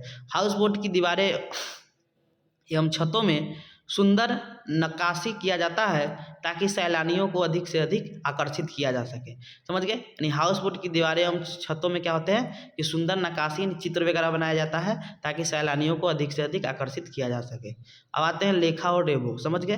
तो चंपा जनजाति के द्वारा जिन अस्थायी घरों में निवास करते हैं उसे क्या कहते हैं, रेबो कहते हैं। और जो अपने बकरियों को रखते हैं यानी पश्मीना बकरी को जिस घर में रखते हैं उसे क्या कहते हैं, लेखा कहते हैं, समझ गए। अब पेड़ पर घर, तो पेड़ों पर घर विषुवतरेखीय क्षेत्रों में निवास करने वाले पिग्मी जनजाति यानी कांगो गणराज्य देश में अफ्रीका में के द्वारा बनाया जाता है। पिग्मी जनजाति के द्वारा पेड़ों पर घर इसलिए बना जाता है ताकि हिंसक वन्य जीवों से सुरक्षा प्राप्त किया जा सकते। अब आते हैं पक्षियों के आवास में। तो पक्षियों तो घोंसला में अपना करता है, तो लिखा है घोंसला कि पक्षी अपना घोंसला तभी बनाता है जब उसे अंडे देना होता है। अलग अलग पक्षी अलग अलग वस्तुओं का प्रयोग करके अपना घोंसला बनाते हैं। पक्षियों के घोंसले भी अलग अलग प्रकार के होते हैं। अब आते हैं कौवा का घोंसला। कौवा का लिखा है कौवा अपना घोंसला पेड़ की ऊंची डाल पर बनाता है। कौवा अपना घोंसला बनाते समय उसमें लोहे के तार एवं लकड़ी की शाखाओं का प्रयोग करता है, समझ गए। यानी कौवा अपना घोंसला बनाते समय किसका प्रयोग करता है, तो उसमें लोहे के तार एवं लकड़ी की शाखाओं का प्रयोग करता है। कोयल में लिखा हुआ है कि कोयल अपना घोंसला नहीं बनाती है, वो अपने अंडे कौवे के घोंसले में देती है। कौवा उसे अपना समझकर पालता पोसता है, समझ गए। यानी कौवा क्या करता है, अपना घोंसला नहीं बनाती है, वो अपने अंडे कौवे के घोंसले में देती है। कौवा उसे अपना समझ के पालता पोसता है, समझ गए। कलचीरी, देखिए कोयल अपना घोंसला नहीं बनाएगा, समझ गए, वो कौवा के मतलब घोंसला में अंडा देता है। कलचीरी, तो कलचीरी पत्थरों के बीच में, कलचीरी पत्थर होता है ना खाली जो अथी बोलते हैं उसमें अंडा देता है। तो कलचीरी जो पक्षी है वो पत्थरों के बीच खाली जगह में अपने अंडे देती है। कलचीरी अपना घोंसला पौधे की नाजुक टहनी, जड़, ऊन, बाल, रुई आदि से माध्यम से बनाती है। गौरैया के बारे में जानते हैं। तो गौरैया देखिए गौरैया जो है ना ये बहुत अति आपके घर उर में पाया जाता है, समझ गए।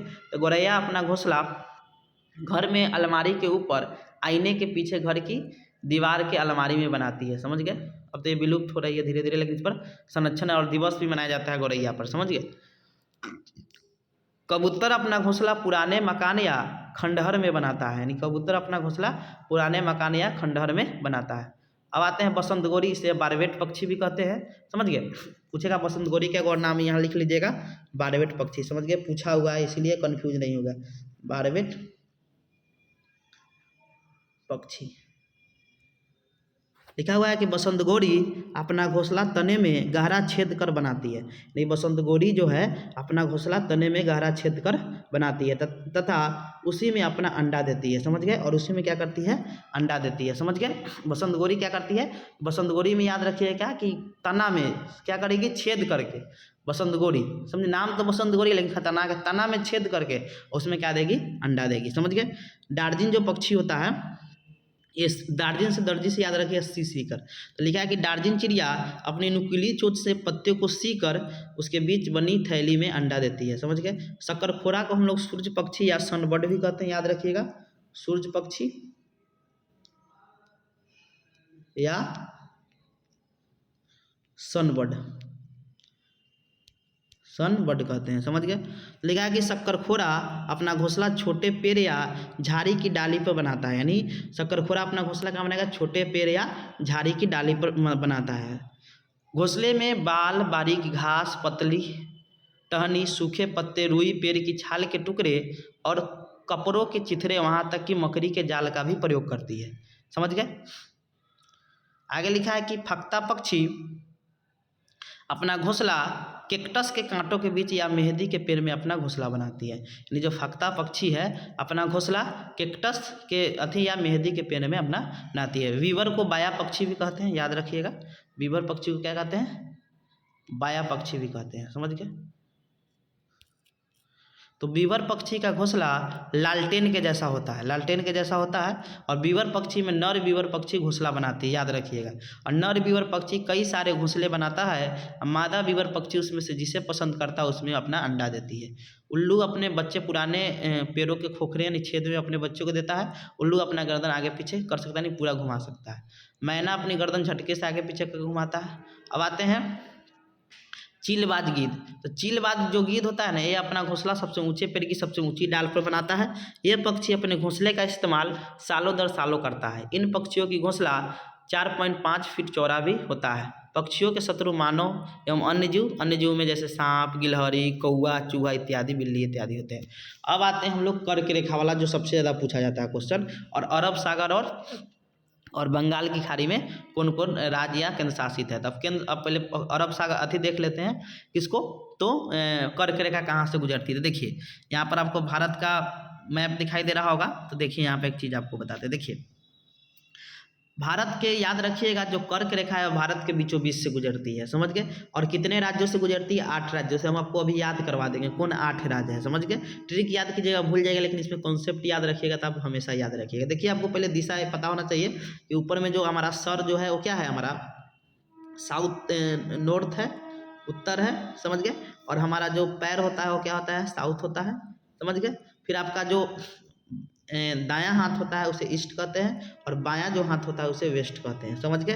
तो याद रखिएगा, आप कहीं नहीं भूलिएगा, समझ गए। तो हम चलिए आते हैं, इससे मैप वाला भी हम क्वेश्चन करवाए हैं, समझे, वहाँ क्लियर हो जाएगा। लेकिन अभी हम आपको कर्क रेखा वाला बताते हैं। देखिए कर्क रेखा पूछा है कितने राज्य से गुजरती है, 8 राज्य से। अब कौन कौन राज्य है, तो देखिए हम ऐसे पूरब से क्या कर रहे हैं, पश्चिम से हम पूरब की तरफ न बढ़ रहे हैं। ये पश्चिम होता है और ये क्या होता है, पूरब। तो हम कहाँ बढ़ रहे हैं, हम लोग पश्चिम से पूरब की तरफ। देखिए तो पश्चिम से पूरब के क्रम में भी बोल देता है सजाने के लिए कि आप कर्क रेखा किस किस राज्य से गुजरती है, उसको वो पश्चिम से पूरब से जाइए या पूरब से पश्चिम से जाइए। तो वहाँ पर ये वाला याद रहेगा तो आप गड़बड़ाइएगा नहीं, याद किया ट्रिक से तो भूल जाइएगा। अब देखिए सबसे पहले आपको पता है कि गुजरात क्या है, सबसे पश्चिम में है, समझे। तो गुजरात से गुजरेगा। अब देखिए यहाँ पर थोड़ा भाग राजस्थान का भी टच किया है, देख लीजिए गुजरात से गुजरा, ये जो लकीर है, और देखिए राजस्थान का थोड़ा भाग टच किया। उसके बाद मध्य प्रदेश, मध्य आप पता है कि भारत के मध्य में मध्य प्रदेश है, तो मध्य प्रदेश से गुजरेगा। ऐसे भी जानते हैं कर्क रेखा आपका क्या है कि मध्य से गुजरती है, तो मध्य प्रदेश से तो गुजरेगा ही। अब मध्य प्रदेश के जस्ट बगल में आपका छत्तीसगढ़ है, तो छत्तीसगढ़ को भी टच करेगा।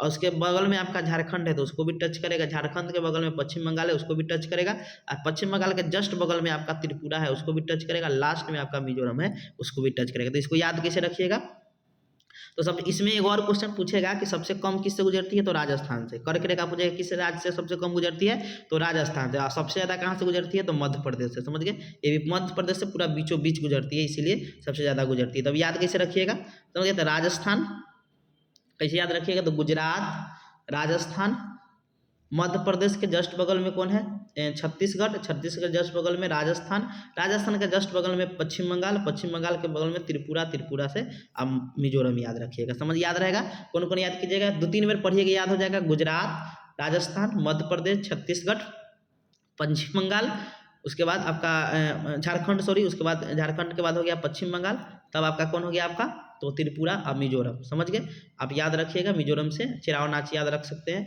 गुजरात में आपका गरबा होता है, इसे याद रख सकते हैं।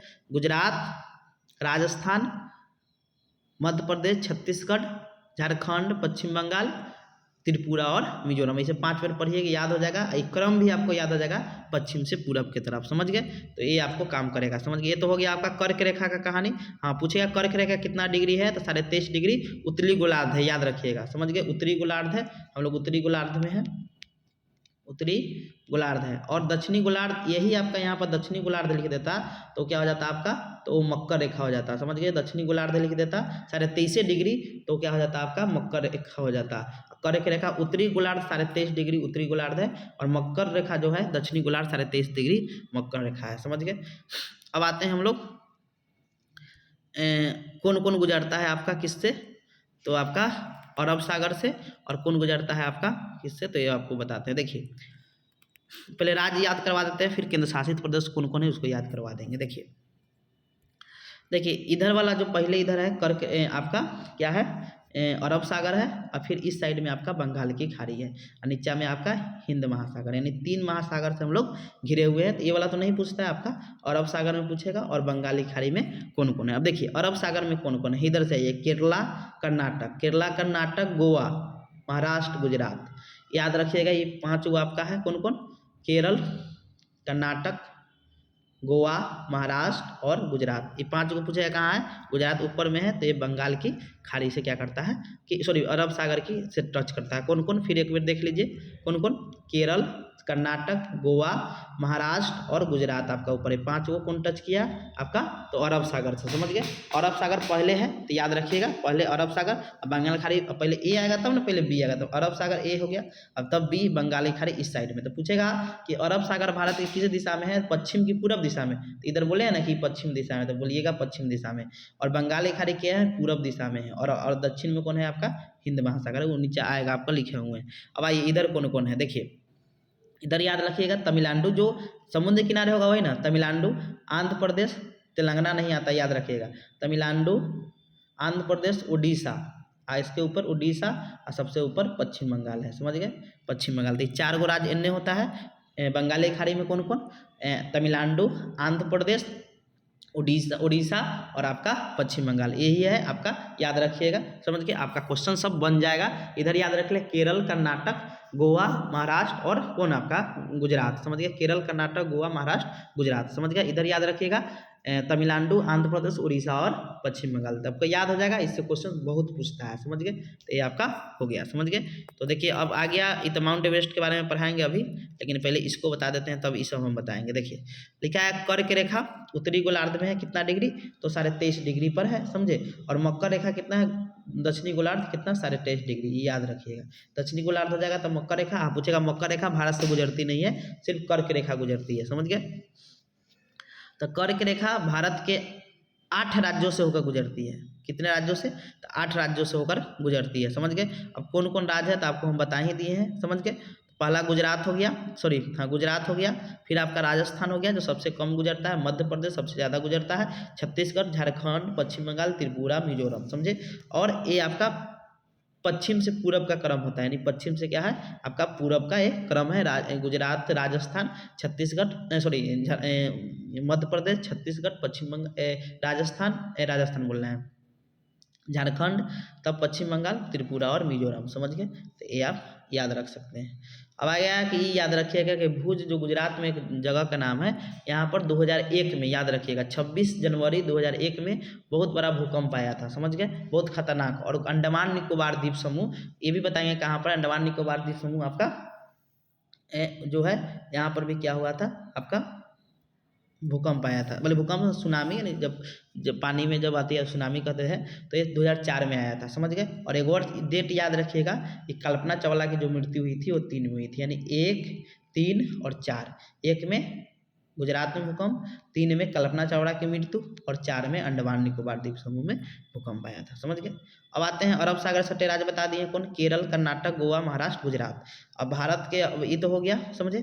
और यहाँ केंद्र शासित प्रदेश में देखिए क्या एगो आप लक्षद्वीप याद रखिएगा, समझे, और दमन द्वीप और दमन दोनों तब एक हो गया, दादरा एवं नागर हवेली और दमन द्वीप तो दोनों एक न हो गया, जो आपका गोवा के आसपास है। तो लक्षद्वीप और दमन द्वीप और दादरा एवं नागर हवेली और दमन द्वीप आपका कहाँ है, तो अरब सागर में है, समझ गए। लक्षद्वीप और कौन आपका, तो दमन द्वीप और दादरा एवं नागर हवेली और दमन द्वीप कहाँ है आपका, अरब सागर में, समझ गए। ये 2 केंद्र शासित प्रदेश याद रखिएगा, समझ गए। अब देखिए लिखा है कि भारत विश्व भौगोलिक विस्तार वाला देश है। यहाँ पर देखिए यहाँ के उत्तर में हिमालय है, उत्तर में क्या है, हिमालय है, इसके पश्चिम में अरब सागर है, यानी पश्चिम आपका गुजरात साइड हो गया, पूरब जो आपका बंगाल साइड हो गया, पश्चिम बंगाल साइड तो बंगाल की खाड़ी हो गया, और दक्षिण में क्या हो गया, हिंद महासागर जो श्रीलंका साइड में है, समझ गए। तो इसको आप याद रख सकते हैं, समझ गए। तो ये पूछेगा अरब सागर में कौन कौन है, तो केरल, कर्नाटक, गोवा, महाराष्ट्र और गुजरात। और अथी में पूछा है केंद्र शासित प्रदेश, तो आपका लक्षद्वीप और दादरा एवं नागर हवेली और दमन द्वीप, समझ गए। इधर आप आइएगा और अब बंगाल की खाड़ी में, तो याद रखिएगा तमिलनाडु, आंध्र प्रदेश, उड़ीसा और पश्चिम बंगाल, इधर 4 है। और केंद्र शासित प्रदेश में याद रखिएगा पुडुचेरी और अंडमान निकोबार द्वीप समूह, समझे, ये 2 याद इधर रखिएगा। अब आते हैं, ये तो ऊपर लिखा है, पहले बंगाल की खाड़ी देख लेते हैं। लिखा है कि बंगाल की खाड़ी से सटे राज्य, तो बंगाल की खाड़ी से सटे राज्य जो है वो आपके पश्चिम बंगाल, मतलब नीचे से आइएगा तमिलनाडु, आंध्र प्रदेश, उड़ीसा और पश्चिम बंगाल हो गया। और पुडुचेरी और अंडमान निकोबार द्वीप समूह भी बंगाल की खाड़ी में है, समझ गए। ये चीज़ याद रखिएगा, कोई अथी नहीं। अब देखिए दीपावली जो होता है ना अमावस के मनाया जाता है, यानी उस समय अंधेरा रात रहता है, समझ गए। और होली जो मनाया जाता है वो कहाँ मनाया जाता है, पूर्णिमा में मनाया जाता है। होली हो गया आपका, रक्षाबंधन आपका होता है, समझे, ये सब। गुरु नानक जयंती जो होता है ये सब आपको पूर्णिमा में मनाया जाता है, यानी उसमें इजोरिया रात रहता है। चैत हो गया पहला महीना हिंदी से, और फागुन हो गया अंतिम महीना, याद रखिएगा। चलिए अब आगे, अब इसको बता देते हैं, तो हो गया आपका। अब आते हैं इसमें, इसको पहले बता देते हैं आपका माउंट एवरेस्ट के बारे में, समझ गए। लिखा है कि दुनिया का सबसे ऊंची चोटी जो है वो माउंट एवरेस्ट है, समझे। दुनिया का सबसे ऊंची चोटी पूछा कौन है, और ये कहाँ स्थित है, नेपाल में। भारत में स्थित नहीं है, कहाँ है, नेपाल में स्थित है, समझ गए। माउंट एवरेस्ट की ऊंचाई 8848 मीटर, आपका 8050 भी देगा, समझ गए। और कभी कभी आपका 8900 भी दे देता है, समझ गया। तो कन्फ्यूज नहीं होइएगा, 8900 भी दे देगा, नहीं होइए 8850 ही ज़्यादा उत्तर देता है आपका, समझ गए। यह हमेशा बर्फ से ढका रहता है, और नेपाल में इसको सागर माथा के नाम से जानते हैं, समझ गए। और तिब्बत में इसे चोमो लुंगमा बोलते हैं, चोगो लुंगमा। और इसका नाम भारत के सर्वोदय को थे जनरल जॉर्ज एवरेस्ट, उसी के नाम पर पड़ा, तो पूछेगा नहीं। और ये हिमालय का ही एक भाग है। और देखिए माउंट एवरेस्ट का जो आपका पूछता है इसमें कौन कौन चढ़ा था, तो ये भी पूछ देता है। देखिए सबसे पहले जो माउंट एवरेस्ट पर चढ़ा था ना, उसका नाम था तेंजिंग और एडमंड हिलेरी नाम था, समझे। तेंजिंग और एडमंड हिलेरी माउंट एवरेस्ट पर चढ़ने वाले पहले व्यक्ति थे, समझ गए। और जुगो तो वही जो थे माउंट एवरेस्ट चढ़ने वाले पहली महिला थी, समझ गए। यानी तेंजिंग जोगो और एडमंड हिलेरी जो थे, हिलेरी वो माउंट एवरेस्ट पर चढ़ने वाले पहले व्यक्ति थे, और जुगो तो वही जो थे महिला थे। और भारत के तरफ से पूछेगा कौन चढ़ा था, तो अवतार सिंह चीमा ये माउंट एवरेस्ट चढ़ने वाले पहले भारतीय व्यक्ति थे। और महिला में पूछेगा कौन था, तो बछेंद्री पाल चढ़ने वाली महिला थी। और संतोष यादव 2 बार लगातार चढ़े थे, तो बछेंद्री पाल भारत की तरफ से चढ़ने वाली प्रथम महिला थी, समझ गए। अब आते हैं हम लोग राष्ट्रीय उद्यान में, तो लिखा है जिम कॉर्बेट राष्ट्रीय उद्यान। लिखा है कि यह राष्ट्रीय उद्यान उत्तराखंड के नैनीताल में है, और यह बाघों के लिए है, समझ गए। और इसका नया नाम अभी हो गया है रामगंगा राष्ट्रीय उद्यान, और इसका पुराना नाम पूछेगा तो हेली राष्ट्रीय उद्यान याद रखिएगा। हेली नेशनल पार्क बोलिए, समझे, नेशनल पार्क या राष्ट्रीय उद्यान बोलिए। अब इसका नाम क्या हो गया, रामगंगा, जो रामगंगा नदी उसके बगल से गुजरती है इसलिए रामगंगा हो गया। लेकिन जिम कॉर्बेट ही देगा आपको, Jim Corbett national park, heli national park देगा, समझ गए। उत्तराखंड में, यूके में, और यह भारत का सबसे पुराना राष्ट्रीय उद्यान है, समझ गए। भारत का क्या है, सबसे पुराना राष्ट्रीय उद्यान है, समझ गए। अब आ गया गिर राष्ट्रीय उद्यान। देखिए गिर राष्ट्रीय उद्यान एशियाई शेर के लिए प्रसिद्ध है और यह गुजरात में है। पूछा है गिर राष्ट्रीय उद्यान कहाँ है, तो गुजरात में। दुग्धवा राष्ट्रीय उद्यान, तो यह उत्तर प्रदेश यूपी का सबसे बड़ा राष्ट्रीय उद्यान है और यह बाघों एवं बारहसिंगा के लिए प्रसिद्ध है। घाना राष्ट्रीय उद्यान केवलादास राष्ट्रीय उद्यान है। घाना राष्ट्रीय उद्यान राजस्थान में है और यह पक्षियों के लिए प्रसिद्ध है। काजीरंगा राष्ट्रीय उद्यान, देखिए काजीरंगा राष्ट्रीय उद्यान एक सिंह असम में है और एक सिंगा गेंडा के लिए प्रसिद्ध है। इसमें वो कन्हा राष्ट्रीय उद्यान याद कर लीजिएगा, कन्हा राष्ट्रीय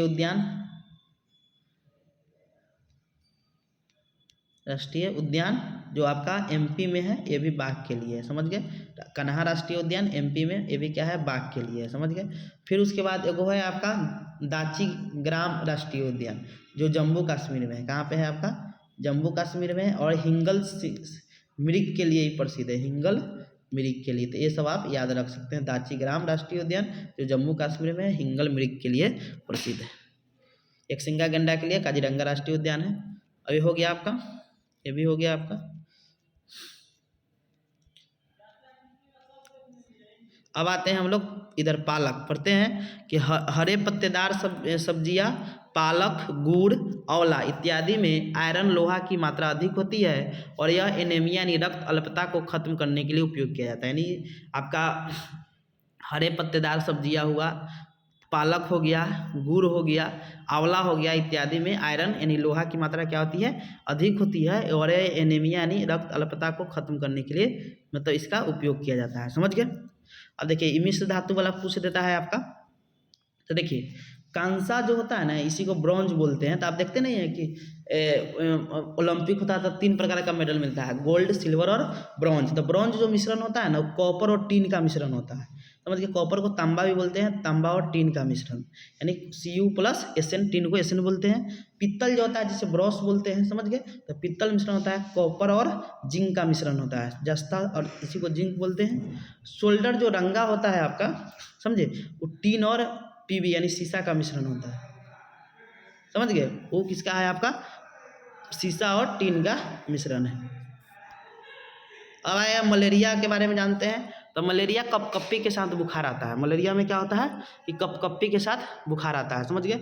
और इसका जो उपचार है, मतलब कपकपी के साथ फीवर आएगा और इसका जो उपचार है मलेरिया का, वो सिनकोना वृक्ष की छाल से कुनैन नामक दवा बनाया जाता है, समझ गए। यानी आपका मलेरिया नाम जो होता है उसकी दवा जो है कुनैन है, जो सिनकोना वृक्ष की छाल से, पूछे किससे, तो छाल से, तना भी कब होता है, छाल याद रखिए, प्राप्त होता है। इसका जो कारक वाहक है मादा एनोफिलीज मच्छर होता है और इसका परजीवी जो होता है प्लाज्मोडियम नामक प्रोटोजोआ होता है, एक तरह का परजीवी होता है, प्लाज्मोडियम नामक परजीवी होता है।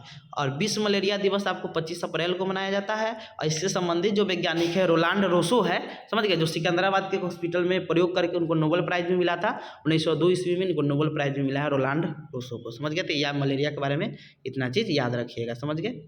अब आते हैं हम लोग कि मच्छर से फैलने वाले रोग है, तो मलेरिया है, डेंगू है, चिकनगुनिया है। और इसमें याद रखिए कि मलेरिया आपका प्रोटोजोआ से फैलता है और डेंगू और चिकनगुनिया जो होता है ये दोनों आपको वायरस से फैलने वाला रोग है, समझ गए। अब देखिए केरल में तेजपत्ता, काली मिर्च, इलायची इत्यादि मसाले, इसे भी मसाला के लिए केरल प्रसिद्ध है। अब आइए देखिए इसमें देखते हैं पटचित्र जो होता है ना, ये उड़ीसा में बनाया जाता है। उड़ीसा में है आपका, ये पश्चिम बंगाल काट दीजिएगा, जब उड़ीसा नहीं रहेगा तो पश्चिम बंगाल भी, क्योंकि वहाँ भी होता है, लेकिन पटचित्र जो मुख्य रूप से उड़ीसा में बनता है, समझ गए। पंजाब में फुलकारी और बिहार में आपका मधुबनी पेंटिंग और महाराष्ट्र में बर्ली जो गोबर और मिट्टी से बनाया जाए, गोबर और मिट्टी से ये बनाया जाता है आपका, कौन, आपका बर्ली, समझ गए। तो याद रखिएगा पटचित्र बोलेगा कहाँ, तो उड़ीसा में, पंजाब में फुलकारी, बिहार में मधुबनी पेंटिंग और महाराष्ट्र में बर्ली, याद रखिएगा, समझ गए, पूछा जाता है। और कन्नौज जो शहर है ना, यूपी का, उत्तर प्रदेश का जिला है, यह इत्र के लिए यानी परफ्यूम के लिए प्रसिद्ध है, समझ गए। अब आते हैं हम लोग, चलिए आगे आते हैं हम लोग। तो देखिए कन्नौज जो हो गया आपका यूपी का क्या है, जिला है जो इत्र के लिए क्या है, प्रसिद्ध है आपका, समझ गए। नृत्य में जो आया आपका छऊ नृत्य छत्तीसगढ़ में चलता है, बिहू आपका असम में चलता है, चेराव नाच आपका मणिपुर नहीं, यहाँ मिजोरम होगा, गलती से लिखा गया है, यहाँ पर काट के क्या कर दीजिएगा, मिजोरम कर दीजिएगा, समझ गए, समझ गए, ये याद रखिएगा, समझ गए। और गरबा जो बोलेगा तो ये आपका गुजरात में होता है, ये सब आपका है। आगे है सरीसृप। समझे। इसे रेप्टाइल बोलते हैं, जो ज़मीन पर रेंग कर चलता है, मतलब घसट के चलता है। तो जो रेंग कर चलता है उसे रेप्टाइल यानी सरीसृप कहते हैं। ये अंडा देता है, जैसे छिपकली हो गया, मगरमच्छ, कछुआ, ये सब इसमें आता है, समझ गए। स्तनधारी जो बच्चे को जन्म देता है और बच्चे को प्रत्यक्ष रूप से दूध पिलाता है, मानव आ जाएगा, जितना भी कुत्ता बिलाई सब। चमगादड़ पक्षी में इसलिए पूछता है। कीट जो तिलचट्टा बिच्छू जो कीट वर्ग में आते हैं, और पक्षी में आपका कलचीरी, गोरैया, कौवा, यह सब कीट होते भी अंडा देता है, लेकिन एक चमगादड़ पक्षी होते भी बच्चा को जन्म देता है, समझ गए। अब याद रखिएगा कि पुरुष में जो हीमोग्लोबिन जो 1 ग्राम में इतना डेसीलीटर होना चाहिए, तो याद रखिएगा 12.5 से कम होगा तो धलेगा एनीमिया, समझ गए। 12.5 से मतलब 12 से भी कम, मतलब 12 से कम आपको है, समझ गए, तो आपको धलेगा नहीं। कहेगा 10 आपको है, 10 डेसीलीटर है, आपको एनीमिया है। 12.5 भी बोलेगा तो कहेगा नहीं है, 12 है तो आप नॉर्मल में एकदम बॉर्डर पर है, उससे कमेगा तो आपको धर लेगा। तो याद रखिएगा 12 याद रखिएगा। पुरुष में थोड़ा ज़्यादा होता है, समझे, लेकिन महिला में क्या होता है, तो इसलिए महिला में 12 से कम होगा तो उसको एनीमिया धर लेता है। 12 याद रखिएगा, अप्रोक्स 12 से कमेगा तो उसको एनीमिया पकड़ लेगा, समझ गए। इसकी कमी से एनीमिया हो जाता है। अब आते हैं टोपियोको, जिसे कप्पा भी कहते हैं। पूछा है क्वेश्चन कि टोपियोको का एक और नाम क्या है, कप्पा, और केरल के ज़मीन के नीचे आंगन में उगाया जाता है, केरला में, समझ गए। गोवा से जो केरल का राजमार्ग का जो दूरी है, उसमें 92 सुरंग आता है और 2000 पुल आता है, समझिए। केरल में आपका मलयालम भाषा बोला जाता है। केरल हो गया, लक्षद्वीप, पुडुचेरी, आपको बताया है ना, ये सब में क्या होता है, आपका मलयालम भाषा बोला जाता है। और यहाँ पर मलयालम भाषा में इस कुछ अर्थ भी पूछा, जैसे बल्ली अम्मा, माँ की बड़ी बहन को कहते हैं, यानी मौसी को।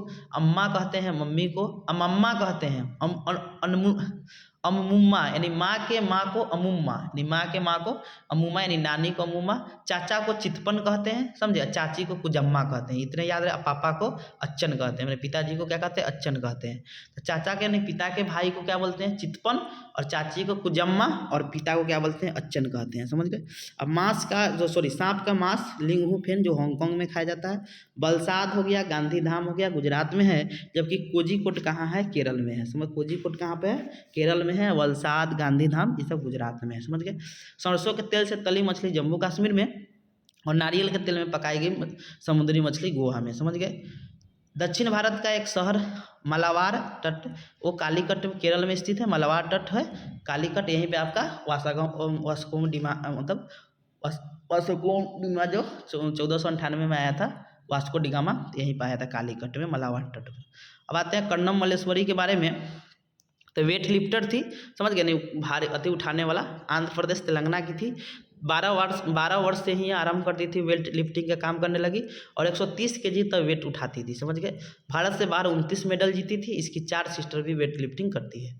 आप देखिए, अब आते हैं आगे कि यूपी, बिहार, मध्य प्रदेश में तिल संक्रांति मनाया जाता है, और 14 नवंबर को फसल कटने पर पश्चिम बंगाल में नवाबन त्यौहार मनाया जाता है, और महाराष्ट्र में गुड़ी पड़वा मनाया जाता है। याद रखिएगा, यूपी बिहार में तिल संक्रांति मनाया जाता है, महाराष्ट्र में आपका गुड़ी पड़वा मनाया जाता है, और पश्चिम बंगाल में आपका नवाबन मनाया जाता है, समझ गए, फसल कटने पर। तो याद रखिएगा, पूछ देता है फसल कटने पर यूपी बिहार मध्य प्रदेश में तिल संक्रांति, पश्चिम बंगाल में आपका नवाबम, और गुड़ी पड़वा कहाँ, तो महाराष्ट्र में, समझ गए। अब दक्षिण भारत में पूछेगा कौन कौन मनाया जाता है, तो ओनम जो होता है केरला में मनाया जाता है। पोगल आपका तमिलनाडु में, उगादी कर्नाटक में, और बिहू या विशु ये भी केरल में मनाया जाता है। ये बसंत का त्यौहार है, इसे दक्षिण में नया साल कहते हैं, विशु को, समझ गए। तो 4 गो हो गया। और बिहू जो होता है ये असम में मनाया जाता है, तो पूर्वोत्तर राज्य है, बसंत ऋतु के आने पर बिहू असम में। और लोहड़ी जो होता है पंजाब में मनाया जाता है, जनवरी में। मकर संक्रांति हम लोग मनाते हैं, तिल संक्रांति, तो वो सब लोहड़ी मनाता है। अब छऊ नृत्य आपको छत्तीसगढ़ तो बताई है। मिजोरम, जिसका राजधानी आइजोल है, चिराव नाच होता है यहाँ पर। और झूम खेती या पूरे जंगल की भूमि ग्रामवासियों की साझी होती है, यानी अलग अलग परिवार की नहीं होती, यानी सभी का होता है भूमि। तो पूछेगा कहाँ, तो आपका मिजोरम में। या झूम खेती पूछेगा लॉटरी कृषि कहाँ होता है, या अनुबंध पूछेगा, ये सब तो मिजोरम में। और कर्नाटक में खुरपी को खुट्टी कहते हैं, यानी खेत की मिट्टी को खोद कर नरम बनाने वाले को खुट्टी कहते हैं, समझ गए। हिंगल मृग के संरक्षण के लिए दाचीग्राम जो जम्मू कश्मीर तो बताई ही है आपको। अब आते हैं विटामिन के बारे में, समझ गए। लिखा है विटामिन हमारे शरीर को बीमारियों से बचाता है, और ये एक तरह का कार्बनिक यौगिक है, समझ गए। इसकी मात्रा हमारे शरीर में अल्प मात्रा में होता है, यानी इसकी मात्रा हमारे शरीर में क्या है, अल्प मात्रा में होता है। 1901 ईस्वी में विटामिन शब्द का सर्वप्रथम प्रयोग फंक ने किया था। 1901 ईस्वी में विटामिन शब्द का सर्वप्रथम प्रयोग किसने किया था? फंक ने किया था। विटामिन का जो वर्गीकरण है वो जल में दो तरह से बांटते हैं, जल में घुलनशील विटामिन और वसा में घुलनशील विटामिन। तो जल में जो घुलनशील विटामिन होता है उसे बी और सी विटामिन आपका क्या है? जल में घुलनशील विटामिन है। और वसा में घुलनशील एडेक है। नहीं पूछेगा कि वसा में कौन कौन घुलनशील है, तो एडेक यानी ADEK। अब कहेगा कि पानी में घुलने पर कौन विटामिन नष्ट हो जाएगा, तो आपका पानी जिस सब्जी धोए तो कौन विटामिन नष्ट हो जाएगा, तो बी और सी नष्ट हो, क्योंकि वो जल में घुलनशील होता है, जल से बाहर निकल जाएगा। समझ गए? तो प्रत्येक विटामिन का एक विशिष्ट कार्य होता है और इसकी कमी से एक विशेष प्रकार के निदानता रोग भी हो जाए। जैसे विटामिन ए की कमी से आपको दृष्टि मतलब नहीं दिखाई देगा, दृष्टि मतलब आपको कमजोर हो जाएगा, तो ये सब है। विटामिन रोग प्रतिरोधक क्षमता को भी बढ़ाता है। अब आते हैं विटामिन ए। लिखा है कि विटामिन ए का जो रासायनिक नाम है वो रेटिनॉल है। यानी विटामिन ए का रासायनिक नाम क्या है? रेटिनॉल है। और इसकी कमी से जो रोग हो जाता है उसे रतौंधी कहते हैं। समझ गए? नाइट ब्लाइंड दृष्टि मतलब आपको देखने में दिक्कत हो जाएगा। समझे? विटामिन ए की कमी से। समझ गए? इसका स्रोत हो गया गाजर हो गया, दूध हो गया, अंडा हो गया, पका हुआ फल हो गया, ये सब क्या है? आपका विटामिन ए का स्रोत होता है। विटामिन देखिए बी कॉम्प्लेक्स जो होता है ना, इसमें बहुत सारा विटामिन होता है, लेकिन मेन विटामिन हम लोग पढ़ेंगे B1 B2 B3 सब होता है, B4 B5 B7 B12 तक होता है, लेकिन 2-3 मेन हम पढ़ लेंगे। तो विटामिन B1 इसका रासायनिक नाम आपका थायमीन होता है और इसकी कमी से वेरी रोग हो जाता है। समझ गए? और इसका स्रोत आपका मूंगफली, आलू सब्जी है, आलू का सब्जी ये सब है। समझे? वेरी याद रखिए, कमी से ही रोग पूछता है। B2 का जो नाम है राइबोफ्लोविन है और इसकी कमी से जो रोग हो जाता है उससे ओठ फटता है। समझ गए? यानी छाल पड़ जाता है। इसका जो स्रोत है वो अंडा है, दूध है, हरी सब्जी है। समझ गए? अब B12 क्या है? B12 अब अगला है वो कोबाल्ट इसमें पाया जाता है, B12 जो विटामिन होता है। समझे? और इसका रासायनिक नाम साइनोकोबालामिन है। कमी से जो रोग हो जाता है वो एनीमिया है और इसका स्रोत कलेजी, मांस, दूध है। समझ गए? विटामिन सी जो है आपका, इसका रासायनिक नाम एस्कॉर्बिक एसिड है। मतलब विटामिन सी का जो रासायनिक नाम क्या है? एस्कॉर्बिक एसिड है। समझ गए? और इसकी कमी से जो रोग हो जाता है वो क्या हो जाता है? स्कर्वी रोग हो जाता है। यानी और मसूरे का फूल जाना, ये मसूरा फूल जाता है उसे स्कर्वी कहते हैं। तो बोलेगा विटामिन सी कमी से कौन रोग हो जाता है? तो स्कर्वी। पूछेगा इसका स्रोत कौन कौन है? तो आंवला जितना खट्टा चीज़ होता है, नींबू, संतरा, नारंगी, ब्रोकली जो आपका गोभी जैसा ही होता है लेकिन हरा कलर का होता है, स्ट्रॉबेरी तो आप लोग जानते हैं। तो जितना भी खट्टा फल होगा, ब्रोकली हो गया, स्ट्रॉबेरी, सब में विटामिन सी का स्रोत होता है। समझे? होली, रक्षाबंधन, गुरु नानक जन्मदिन ये सब पूर्णिमा को मनाया जाता है, जो पहले भी आपको बताया है। विटामिन सी संक्रमण से लड़ता है। तो कोरोना के टाइम में इसी को विटामिन सी का टैबलेट बोला जाता था खाने के लिए। अब आते हैं विटामिन डी। लिखा है विटामिन डी का रासायनिक नाम कैल्सीफेरॉल है। इससे रोग जो हो जाता है रिकेट्स यानी हड्डी कमजोर हो जाता है। इसका स्रोत सूर्य प्रकाश, दूध, अंडा हो गया। विटामिन डी कैल्शियम पोटेशियम, याद रखिए कैल्शियम पोटेशियम का स्रोत है जो हड्डी के निर्माण में क्या होता है? सहायक होता है। विटामिन ई सुंदरता, इसको ब्यूटी विटामिन भी कहते हैं। इसका रासायनिक नाम टेकोफेरॉल है। इसका जो स्रोत है हरी सब्जी, दूध, प्याज, लहसुन। कमी से जो रोग हो जाता है इसमें जनन शक्ति क्या हो जाती है? कम हो जाती है। विटामिन के का रासायनिक नाम फिलोक्विनोन है। इस कमी से जो रोग हो जाता है रक्त थक्का नहीं बनता है। समझ गए? इसका जो स्रोत है टमाटर, हरी सब्जी, दूध है। समझ गए? अब आते हैं हीमोफीलिया जो एक रोग होता है उसमें क्या हो जाता है कि रक्त थक्का नहीं बनता और एक तरह के अनुवांशिक रोग है। यानी मम्मी पापा का होगा उसमें तो वो बच्चा में भी पकड़ लेता है हीमोफीलिया। समझ गए? अब आते हैं कार्बोहाइड्रेट के बारे में। तो लिखा हुआ है कार्बोहाइड्रेट कि यह शरीर में ऊर्जा प्रदान करता है। जो कार्बोहाइड्रेट होता है क्या करता है कि शरीर में ऊर्जा, बोलेगा ऊर्जा के लिए तो कार्बोहाइड्रेट का। समझ गए? और पूछेगा सबसे मीठी कार्बोहाइड्रेट कौन होती है? तो फ्रैक्टोज होती है, जो शहद और मीठे फल में पाया जाता है। पूछेगा सबसे, जो ऊपर में लिखा है ना आपका कि सबसे मीठी फल कौन होती है? सबसे मीठी फल तो आपका फ्रैक्टोज होती है, जो शहद और मीठे फल में पाए जाते हैं।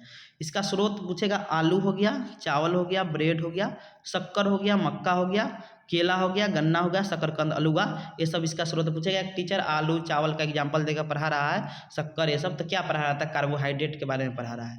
देखिए इसमें जो कार्बन, हाइड्रोजन और ऑक्सीजन का जो अनुपात होता है वो 1:2:1 होता है। यानी कहने का मतलब क्या? जैसे आप ग्लूकोज ले लीजिए C12H6O6, तो देखिए इसको काटिएगा तो क्या आ जाएगा? 6 से काटिएगा तो 1 2, यानी इसमें कार्बन, हाइड्रोजन और ऑक्सीजन का जो अनुपात है कितना है? 1:2:1 है। और कार्बोहाइड्रेट में 3 ही तत्व मिलेगा। कौन कौन? कार्बन, हाइड्रोजन और ऑक्सीजन। समझ गए? आगे लिखा हुआ है कि स्टार्च हो गया, सेलुलोज हो गया, समझे? सेलुलोज हो गया, लैक्टोज हो गया, ग्लूकोज हो गया, मंड, ये सब क्या है, कार्बोहाइड्रेट होता है।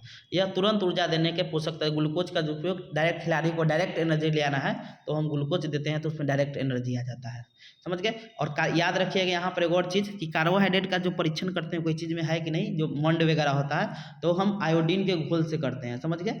आयोडीन के घोल में जब हम उस पदार्थ को रखेंगे तो घोल का रंग क्या हो जाएगा, नीला काला हो जाता है, समझते हैं उस चीज़ में क्या है, आपका मंड है। तो ये चीज़ याद रखिएगा कि कार्बोहाइड्रेट का जो हम या मंड वगैरह या स्टार्च का हम जांच करते हैं आयोडीन घोल के द्वारा, जब नीला और काला हो जाता है तब, समझ गए। अब आते हैं प्रोटीन। देखिए प्रोटीन जो होता है नाइट्रोजन युक्त पदार्थ होता है। देखिए आपको बताया था कार्बोहाइड्रेट में 3 पाया जाता है, कार्बन, हाइड्रोजन और ऑक्सीजन, लेकिन इसमें नाइट्रोजन भी पाया जाता है, यानी कार्बन, हाइड्रोजन, ऑक्सीजन और नाइट्रोजन, समझ गए।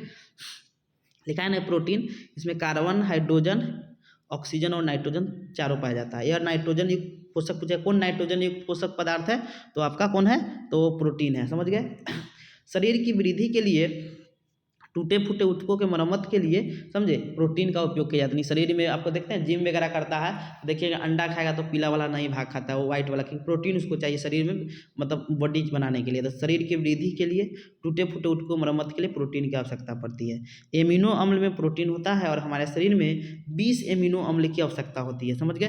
जिसमें से 10 एमिनो अम्ल क्या होता है, शरीर से मिलता है, और 10 एमिनो अम्ल कहाँ से मिलेगा, भोजन से मिलता है। शरीर मतलब राइबोसोम से मिलता है, 10 भोजन कीजिएगा तब मिलेगा, समझ गए। देखिए बोरा एगो चिपचिपा चावल का किस्म है जो आपका सामान्य के जो असम में, बोरा पूछेगा चिपचिपा, बोरा चावल कहाँ मिलता है, तो असम में मिलता है, समझ गए।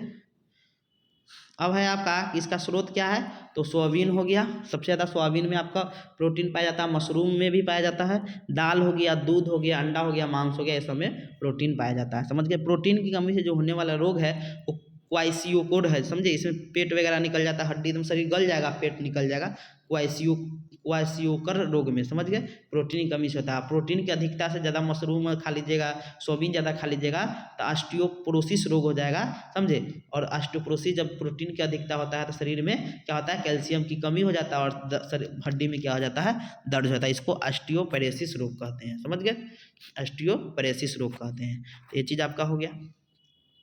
अब आते हैं हम लोग वसा, फैट जो होता है वसा। लिखा है कि वसा शरीर में ऊर्जा प्रदान करता है। वसा क्या करता है कि शरीर में ऊर्जा प्रदान करता है, समझ गए। और इसका जो स्रोत है वो आपका तेल, घी, मक्खन, मछली इत्यादि होता है, नारियल, मूंगफली सब का तेल में आपका क्या होता है कि ज़्यादा वसा पाया जाता है। अत्यधिक वसा हमारे शरीर के लिए हानिकारक है, समझे। ये भी ऊर्जा प्रदान करता है लेकिन ज़्यादा वसा हमारे शरीर के लिए क्या होता है, फैट हमारे शरीर में कर देता है। और इसमें भी क्या होता है, कार्बन, ऑक्सीजन और हाइड्रोजन होता है। अब आते हैं हम लोग तरुण भारत, जो भारत की एक ऐसी संस्था है जो जल के संरक्षण के लिए कार्य करता है, समझ गए। और सबसे ज़्यादा योगदान किसका है, राजेंद्र सिंह का है, समझ गए। ये इसको जल का मतलब जनक, मतलब जल संरक्षण के लिए माना जाता है, किसको, राजेंद्र सिंह को, समझ गए। तो तरुण भारत संघ की एक ऐसी संस्था है जो जल के राजस्थान में ज़्यादा कार्य करता है, समझ गए। तो ये राजेंद्र सिंह है, समझ गए। भारत का सबसे बड़ा रेल मार्ग डिब्रूगढ़ से करना है कन्याकुमारी है, डिब्रूगढ़ यानी आपका असम से कन्याकुमारी तक है। कल्पना चावला का निधन 2003 ईस्वी में हुआ था, समझ गए। 1 में याद रखिएगा भुज में भूकंप आया था, 3 में कल्पना चावला की मृत्यु और 4 में अंडमान निकोबार में सुनामी आया था, समझ गए। बीवर पक्षी को बाया पक्षी भी कहते हैं और शकरखुरा को सनबर्ड भी कहते हैं, समझ गए। और बसंतगोरी को बारवेट पक्षी भी कहते हैं, याद रखिएगा। खजूर के पेड़ एवं रेत के टीले, आपको रेत के टीले यानी पहाड़ अबू धाबी मिलते हैं। अबू धाबी आपका संयुक्त राज्य अमीरात जो है, यानी UAE जिसे बोलते हैं हम लोग, अभी अबू धाबी जो दुबई बोलते हैं तो वो आपका संयुक्त राज्य अमीरात में ही है, समझ, UAE बोलते हैं, समझे। तो अबू धाबी भी वहीं पे है, समझ गए, जहाँ पर खजूर के पेड़ और रेत के टीले मिलते हैं। अबू धाबी में बहुत कम बारिश, नहीं वहाँ पर नदियाँ है, नहीं झील है, समझ गए। अबू धाबी में तेल के कुआँ है, पेट्रोलियम जो होता है, और वहाँ पेट्रोल पानी से क्या है, सस्ता है, समझ गए। आगे लिखा है, ऊपर वाला भी बता देंगे, ऊपर वाला पहले देख ही लीजिए। जो व्यक्ति वनों में कम से कम 15 साल तक रह लिया है, समझ गए, और उसका वन भूमि और उनके होने वाले उपज पर अधिकार हो जाएगा। यानी 15 साल आप वन में रह जाएगा ना, तो वहाँ पर जो भी चीज़ उपजेगा वो आपका होगा। ये क्या एक कानून बनाया गया, वन एक्ट के अधिकार 2007 में ये चीज़ कहा गया है। समझ गए। अब आगे है कि अबू धाबी में चलने वाले पैसे को दिरहम कहते हैं, यानी अबू धाबी या कहेगा यूएई का जो पैसा है, जैसे हम लोग का रुपया है ना, वो लोग का दिरहम है। समझ गए। अबू धाबी में बहुत गर्मी पड़ती है। अबू धाबी संयुक्त अरब अमीरात यानी यूएई की राजधानी है। समझ गए। अबू धाबी किसकी राजधानी है? तो संयुक्त अरब अमीरात की राजधानी है। अबू धाबी के लोग अरबी भाषा बोलते हैं। खजूर रेगिस्तानी क्षेत्र में भी उग जाता है, इसको कम पानी का जरूरत पड़ता है। यूएई की एक महत्वपूर्ण शहर है दुबई, जहाँ दुनिया का सबसे ऊंची इमारत बुर्ज खलीफा स्थित है।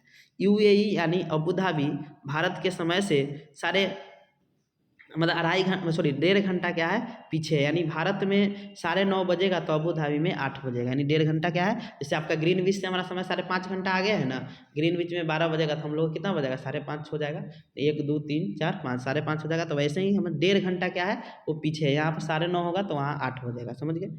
आगे लिखा है कि अफगानिस्तान में भी रेत के टीले मिलते हैं। समझ गए। अब आते हैं, नोट में लिखा है कि चंपा आदिवासी तिनकोनी आकृति के टेंट का उपयोग करते हैं। वे 1000 वर्षों से भी पुराना उसका डिजाइन है, यानी जो चंपा आदिवासी है वो तिनकोनी आकृति के टेंट का उपयोग करते हैं। वे क्या है 1000 वर्षों से भी पुराना उसका डिजाइन है। समझ गए। अब आते हैं ग्रेगर जॉन मेंडल के बारे में पढ़ते हैं। समझ गए।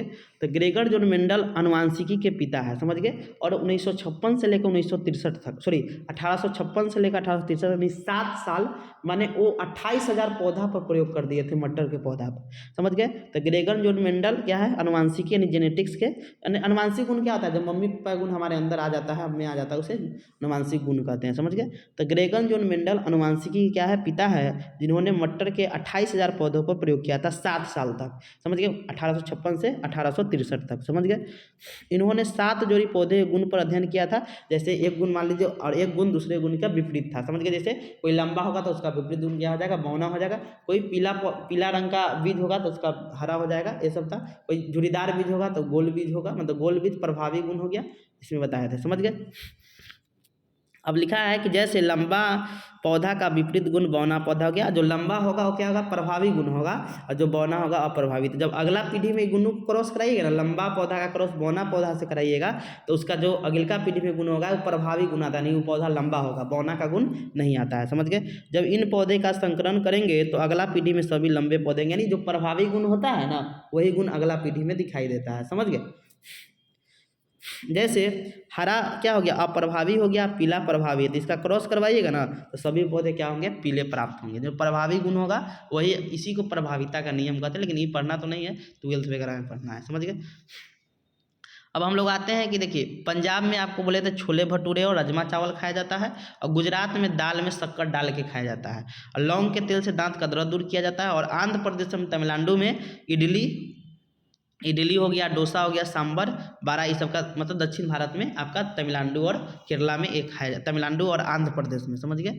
आपका ये आपका खाया जाता है इडली बारा डोसा, ये सब हो गया आंध्र प्रदेश में। छोला भटूरा और राजमा चावल बोलेगा कहाँ पर, तो आपका पंजाब में, और गुजरात में दाल में शक्कर डाल के सब लोग खाते हैं। समझ गए। लौंग के तेल से दांत के दर्द दूर होता है। अब आते हैं चिट्टी मधुमक्खी रेशम के कीड़ा, यानी चिट्टी मधुमक्खी रेशम के कीड़ा अपने सदस्यों को गंध से ढूंढते हैं, गंध से पहचान लेते हैं। मोर का जो शरीर होता है सिर से दुम तक देखिएगा तो नीला ही नीला दिखाई देगा, देखने पर क्या होता है नीला ही नीला दिखाई देता है। अर्जेंटीना के लोग ग्लोब पर देखने पर हमारे सापेक्ष उल्टे खड़े हैं, जहाँ हम हैं उसके उल्टे अर्जेंटीना के लोग हैं। समझ गए। आगे लिखा है अल बिरूनी जो जन्म इनका 973 ईस्वी में हुआ था। ये उज्बेकिस्तान के रहने वाले थे। पूछेगा कहाँ के रहने वाले थे, तो उज्बेकिस्तान के रहने वाले थे, जो भारत का भ्रमण हजारों वर्ष से भी पहले किए थे, हजारों वर्ष से पहले भारत में घूमने आए थे। उन्होंने उन चीज़ों के बारे में लिखा, उनका पुस्तक भी नाम है बताएंगे, लिखा जो उन्हें अपने देश की से अलग लगा। जैसे तालाब बनाने की कुशलता, यानी बोले थे कि बुक में लिखे थे कि यहाँ के लोग तालाब बनाने में बहुत दक्ष हैं। समझ गए। तालाब बनाने की कुशलता यानी वास्तुकला में, जब जीने की शैली के बारे में सब लिखे थे, यानी संस्कृति के सब चीज़ के बारे में लिखे थे। अल बिरूनी के पुस्तक का नाम था किताब उल हिंद था, या सोचिए उल हिंद भी देता है, किताब उल हिंद, इसी को तहकीक उल हिंद भी कहते हैं, तहकीक ए हिंद भी कहते हैं, जो अरबी भाषा में लिखी गई थी। इससे हम अपने देश के भूतकाल और सांस्कृतिक विरासत के बारे में बहुत कुछ जान प्राप्त कर सकते हैं। समझ गए।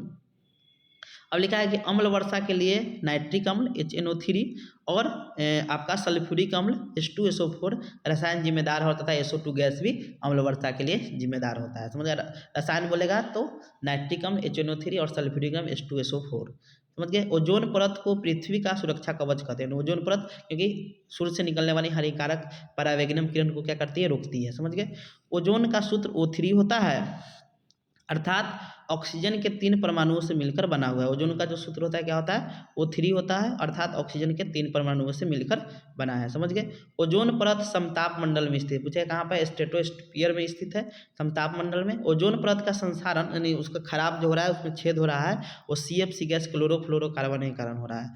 जो हम लोग जो जितना फ्रिज यूज करते हैं, एयर कंडीशन हुआ, सिंपल परफ्यूम, उससे CFC गैस निकलता है, ओजोन परत को क्या करा है, नष्ट करा है। ओजोन परत को बचाने के लिए मेट्रियोल सम्मेलन किया गया था। समझ, अंटार्कटिका में जब छेद हो गया ना, तो उसको बचाने के लिए मेट्रियोल सम्मेलन किया गया था। समझ गए। ओजोन परत को पृथ्वी का सुरक्षा कवच इसीलिए कहते हैं क्योंकि सूर्य के प्रकाश से निकलने वाला हानिकारक परावैंगनी यानी अल्ट्रावायलेट रे को सोख लेती है और हमें मोतियाबिंद और त्वचा कैंसर से बचाती है। समझ गए। अब आते हैं हरित गृह प्रवाह, ग्रीन हाउस गैस। समझ गए। मुख्य रूप से गैस कार्बन डाइऑक्साइड हो गया, इसके अलावा मीथेन होता है, क्लोरोफ्लोरोकार्बन CFC होता है, नाइट्रस ऑक्साइड N2 हो गया, जलवाष्प हो गया, और कार्बन मोनोऑक्साइड होता है। पूछेगा इसमें सल्फर डाइऑक्साइड आता है, तो इसमें सल्फर डाइऑक्साइड नहीं आता है, कार्बन मोनोऑक्साइड CO जो लिखा है ना, वो कार्बन मोनोऑक्साइड है। समझ गए। ग्लोबल वार्मिंग या वैश्विक तापन कहते में CO2 की मात्रा बढ़ जाती है, जिससे वायुमंडल का ताप बहुत अधिक बढ़ जाता है, जिससे हिमखंड पिघलने लगता है, गर्मी बहुत ज़्यादा बढ़ जाएगा। हिमखंड मतलब बर्फ पिघलने लगेगा। समझे। पृथ्वी पर 71% भाग पर जल है तथा 29% भाग पर स्थल है। यानी पृथ्वी पर 71% भाग पर क्या है, जल है, तथा 29% भाग में क्या है, स्थल है। समझ गए। जिसमें 71% का 97% यानी 97.3% में लवणीय जल है। लवणीय मतलब पीने वाला जल नहीं, नमकीन जल है, तथा उसमें 3% यानी 2.7% अलवणीय जल है, यानी पीने वाला जल है, मीठा जल है, जो नदी, झरने, ग्लेशियर, हिमखंड तथा जलप्रवाह, जिसमें सबसे ज़्यादा जो स्रोत है ना आपका किसका, अलवणीय जल का, वो ग्लेशियर हिम नदी है, ये बर्फ से पिघल कर वो आता है। तो इसका आपका हो जाएगा। तो पूछेगा कि अलवणीय जल का सबसे बड़ा स्रोत कौन है, तो ग्लेशियर हिम नदी है। समझ गए। अब आते हैं शकरखुरा का तो सरबट बोल ही दिए, सूर्य पक्षी और बसंत गौरी को बारबेट कहते हैं। अब आते हैं लवणमोदोभिद, यानी जो पौधा मतलब लवणीय मिट्टी में उगता है उसे लवणोभिद कहते हैं। ये लवणीय मिट्टी में उगने वाले पौधे हैं, जिसे हेलोफाइट कहते हैं। मरुभिद्धी यानी मरुस्थल में जो उगने वाले पौधे, जैसे नागफनी कैक्टस हो गया। समुद्रभिद जहाँ पानी की उपलब्धता हो, जैसे हम लोग का जो वातावरण होता है, उसे मीजोफाइट यानी समुद्रभिद कहते हैं। उष्णकटिबंधीय का ये सब हो गया। अतोपभिद जब दलदली भूमि में जो उगने वाले पौधे, उसे आतोप, जी सुंदरी, ये सब होता है आपका हो गया। अब आते हैं, लिखा है गुलाब जल, ग्लिसरीन और नींबू का रस के घोल का उपयोग सर्दियों में रूखेपन को बचाने के लिए किया जाता है। यानी गुलाब जल, ग्लिसरीन और नींबू के रस को घोल का उपयोग सर्दियों में रूखेपन को बचाने के लिए करते हैं। PNR नामक पैसेंजर नेम रिकॉर्ड इसका होता है, लेकिन क्वेश्चन ही गलती आंसर दे दिया था इसका सीटेट ने। समझ गए। पैसेंजर नेम रिकॉर्ड यानी यात्री नाम रिकॉर्ड होता है। समझ गए। अब आता है निस्यंदन। देखिए बहुत इंपॉर्टेंट चीज़ है, इसी को छानना या फिल्ट्रेशन कहते हैं। तो दूध से पनीर को अलग करना, जब दूध को आप फाड़ देते हैं तो पनीर को अलग करने, या आपको कोई चीज़ को अथी करना रहता है तो उसको छानते हैं। समझ गए। तो इसी को हम लोग जैसे चाय छन्नी से छानते हैं, फिल्ट्रेशन उसको बोलते हैं। और साधन क्या होता है, देखिए जब माटी और मान लीजिए पानी का मिश्रण है, समझे, तो माटी पानी का मिश्रण, तो देख गिलास में रख दीजिएगा ना, तो कुछ समय बाद मिट्टी क्या होता है, नीचे बैठ जाता है, शुद्ध पानी ऊपर आ जाता है। या नदी में भी ये चीज़ देखते होंगे, तो इसे अवसादन कहते हैं। समझ गए। जब कोई जल में अघुलनशील पदार्थ, जो अघुलनशील पदार्थ होगा क्या होगा, नीचे बैठ जाएगा और जल शुद्ध ऊपर आपका रह जाएगा, तो इसे अवसादन कहते हैं। निस्तारण क्या होता है कि जब अवसादन की प्रक्रिया हो जाता है, तो शुद्ध जल को जब हम दूसरे बर्तन में उझल लेते हैं, समझे, तो इसे निस्तारण कहते हैं। नहीं, निस्तारण मतलब दूसरे बर्तन में उलझ लिए। समझ गए। तो अवसादन प्रक्रिया के बाद साफ जल को दूसरे बर्तन में उझलना क्या कहलाता है, निस्तारण कहलाता है। समझ गए। अब आते हैं, ये तो बता ही दिए हैं, ये नहीं बताएं, अच्छा वो बता दिए थे। देखिए मंड या स्टार्च या कार्बोहाइड्रेट की उपस्थिति जांचने के लिए आयोडीन का घोल का उपयोग किया जाता है। जिसमें मंड रहेगा नीला काला विलयन हो जाएगा, समझे, नहीं रहेगा तो नहीं होगा। प्रोटीन की उपस्थिति जांचने के लिए कॉपर सल्फेट तथा कास्टिक सोडा NaOH, जिसे बायूरेट परीक्षण कहते हैं। जो परीक्षण होता है प्रोटीन का जो लेते हैं जब किससे, कॉपर सल्फेट और किससे, कास्टिक सोडा से, तब इसे बायूरेट परीक्षण कहते हैं। इस विलयन में यदि प्रोटीन होगा तो वह विलयन बैगनी रंग का हो जाएगा, यानी जब प्रोटीन होगा तो विलयन क्या हो जाएगा, बैगनी रंग का हो जाएगा। कोयला, पेट्रोलियम तथा प्राकृतिक गैस तीनों जीवाश्म ईंधन है। पूछेगा जीवाश्म ईंधन कौन कौन है, तो कोयला, पेट्रोलियम और प्राकृतिक गैस, सब आपका क्या है, ऊर्जा का परंपरागत स्रोत माना जाता है। समझ गए, ये सब भविष्य में खत्म हो सकता है। देखिए, कार्बन को ऑक्सीजन की सीमित या ईंधन अपूर्ण दहन होगा। पूछेगा ईंधन का जब अपूर्ण दहन होगा तो कौन गैस बनता है, तो कार्बन मोनोऑक्साइड, या सीमित यानी कम मात्रा में ऑक्सीजन की उपस्थिति में कोई चीज़ जलाई गया था, कार्बन मोनोऑक्साइड बनता है, जो हमारे लिए बहुत हानिकारक गैस है। और कार्बन को ऑक्सीजन के पूर्ण उपस्थिति में, या उसको क्या कीजिएगा, जब ईंधन का पूर्ण दहन होगा तो उससे निकलता है कार्बन डाइऑक्साइड निकलता है, समझे, CO2 निकलता है, याद रखिएगा। अगला है कि दलहनी पौधे की जड़ों में राइबोजियम नामक जीवाणु पाया जाता है, जो नाइट्रोजन स्थिरीकरण का काम करता है। समझ गए। और ऊर्जा का जो परंपरागत स्रोत है जो खत्म हो जाए, जैसे जीवाश्म ईंधन हो गया, और गैर परंपरागत ऊर्जा स्रोत जो कबो खत्म न हो, जैसे भूमीय ऊर्जा हो गया, भूउष्मीय ऊर्जा हो गया, सौर ऊर्जा हो गया, ये सब आपका हो गया। सौर मंडल में आपका 8 ग्रह है, कौन कौन, सौर मंडल में आपका 8 ग्रह, सूर्य एक तारा हो गया, सूर्य एक तरह का तारा है, उपग्रह है, क्षुद्र ग्रह है, और उल्फा पिंड, ये सब मिलकर किसका निर्माण करता है, तो सौर मंडल ने सोलर सिस्टम का निर्माण करता है। और सूर्य से दूरी के अनुसार ग्रहों का क्रम है, 8 ग्रह है, तो बुध हो गया, शुक्र हो गया, पृथ्वी हो गया, सूर्य से दूरी हो गया, बुध, शुक्र, पृथ्वी, मंगल, बृहस्पति, शनि, अरुण और वरुण, समझे। अरुण को हम लोग यूरेनस कहते हैं, वरुण को हम लोग नेपच्यून कहते हैं। समझ गए। अरुण को हम लोग क्या कहते हैं, यूरेनस, और वरुण को हम लोग नेपच्यून कहते हैं। ब्रेल लिपि में 6 बिंदु होता है, ये पता ही आपको।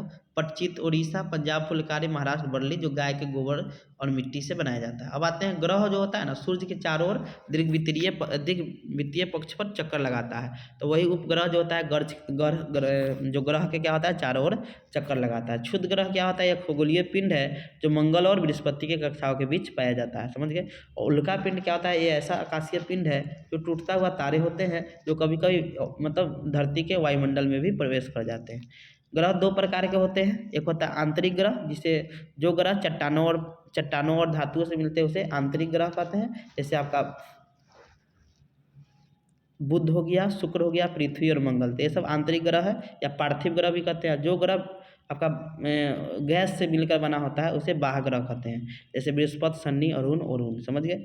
शुक्र और यूरेनस, समझे, सूर्य का चक्कर पूर्व से पश्चिम लगाता है, समझ गया। बात बाकी जो इतना भी ग्रह है वो पश्चिम से पूर्व लगाता है, याद रखिए। शुक्र और कौन, अरुण, पूरब से पश्चिम घूमता है, बाद बाकी जितना भी है कहाँ घूमता है, तो पश्चिम से पूरब घूमता है, याद रखिए, पूछ दिया है। बुध और शुक्र के कोई उपग्रह नहीं, बाद बाकी जैसे पृथ्वी का चंद्रमा उपग्रह हो गया, समझ गया। और आकार के अनुसार से ग्रहों का क्रम, तो बुध हो गया, उसके बाद मंगल, तब शनि, तब पृथ्वी, अरुण, शनि और बृहस्पति, समझ गए, याद रखिएगा।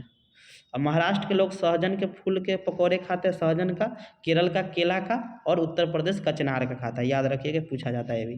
वेल्को का उपयोग किसी चीज़ को चिपकने के लिए उपयोग किया जाता है, इसका निर्माण जॉर्ज मेस्ट्रोल ने किया था। कैंसासी प्रदेश की संख्या 8 है, कौन कौन, दिल्ली, चंडीगढ़, लद्दाख, जम्मू कश्मीर, पुडुचेरी, लक्षद्वीप, अंडमान निकोबार द्वीप समूह, और दादरा एवं नागर हवेली और दमन द्वीप, दोनों मिल गया तो 8 हो गया। पहले था 7, 2 बना, कौन कौन, लद्दाख और जम्मू 9 हो गया, और फिर दादरा एवं नागर हवेली और दमन द्वीप दोनों को मर्ज कर दिया था, अभी 8 हो गया है। और राज्य कितना है, 28 है। सबसे अंतिम राज्य तेलंगाना बना 2014 में 2 जून को, और 2000 में 3 राज्य बना, झारखंड, छत्तीसगढ़, उत्तराखंड। हमारे देश में ठंडी रेगिस्तान लेह और लद्दाख में है, समझ गए। अब आइए मेन बताते हैं, पूछेगा सूर्य ग्रहण के बारे में, चंद्र ग्रहण के बारे में पूछ देगा, तो याद रखें सूर्य ग्रहण और चंद्र ग्रहण। देखिए, सूर्य स्थिर चीज़ है, वो किसी के बीच में नहीं आता है। बीचे वाला पूछता है कौन किसके बीच में आता है, तो देखिए सूर्य जो होता है ना, सूर्य ग्रहण जब होगा आपका, तो आपका सूर्य ग्रहण जब होता है तो आपका इसके सूर्य तक वो बीच में नहीं आएगा, समझे। और सूर्य जो उगता है कहाँ, पृथ्वी पर, का मतलब पृथ्वी इसके बीच में आ जाता है, समझ गए। यानी पूछा सूर्य ग्रहण में कौन बीच में आ जाता है आपका, 1 मिनट रुकिएगा, ये आपका देखिए वो मतलब आपका, देखिए सूर्य ग्रहण जो होता है ना आपका, देखिए सूर्य ग्रहण जो आपका होगा,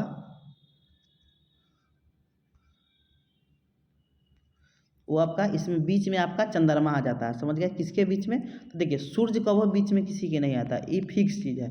अब आगे पीछे आपका चंद्रमा और पृथ्वी करता है, तो सूर्य और पृथ्वी के बीच में कौन आ जाता है आपका, तो आपका चंद्रमा आ जाता है, समझ गए। और ये कहिया होगा पूछेगा तो अमावस में होता है, अमावस में ये चीज़ होता है, अमावस्या में ये चीज़ घटना होता है, समझ गए। उसके बाद आपसे पूछेगा कि चंद्र ग्रहण, तो देखिए चंद्र ग्रहण में कुछ नहीं होगा, समझे, याद रखिएगा क्या होगा कि इसमें सूर्य और चंद्रमा के बीच में क्या आ जाएगा आपका, सूर्य और चंद्रमा के बीच में पृथ्वी आ जाता है, समझे, कौन आ जाता है, पृथ्वी आ जाता है। और ये कब होता है आपको, पूर्णिमा में होता है, फुल मून में, समझ गए। तो ये आप याद रखिएगा, ये चीज़ आपको काम देगा, समझ गए। तो ये इतना पढ़ लीजिएगा तो आपका 15 नंबर आराम से हो जाएगा, समझ गए। Thank you.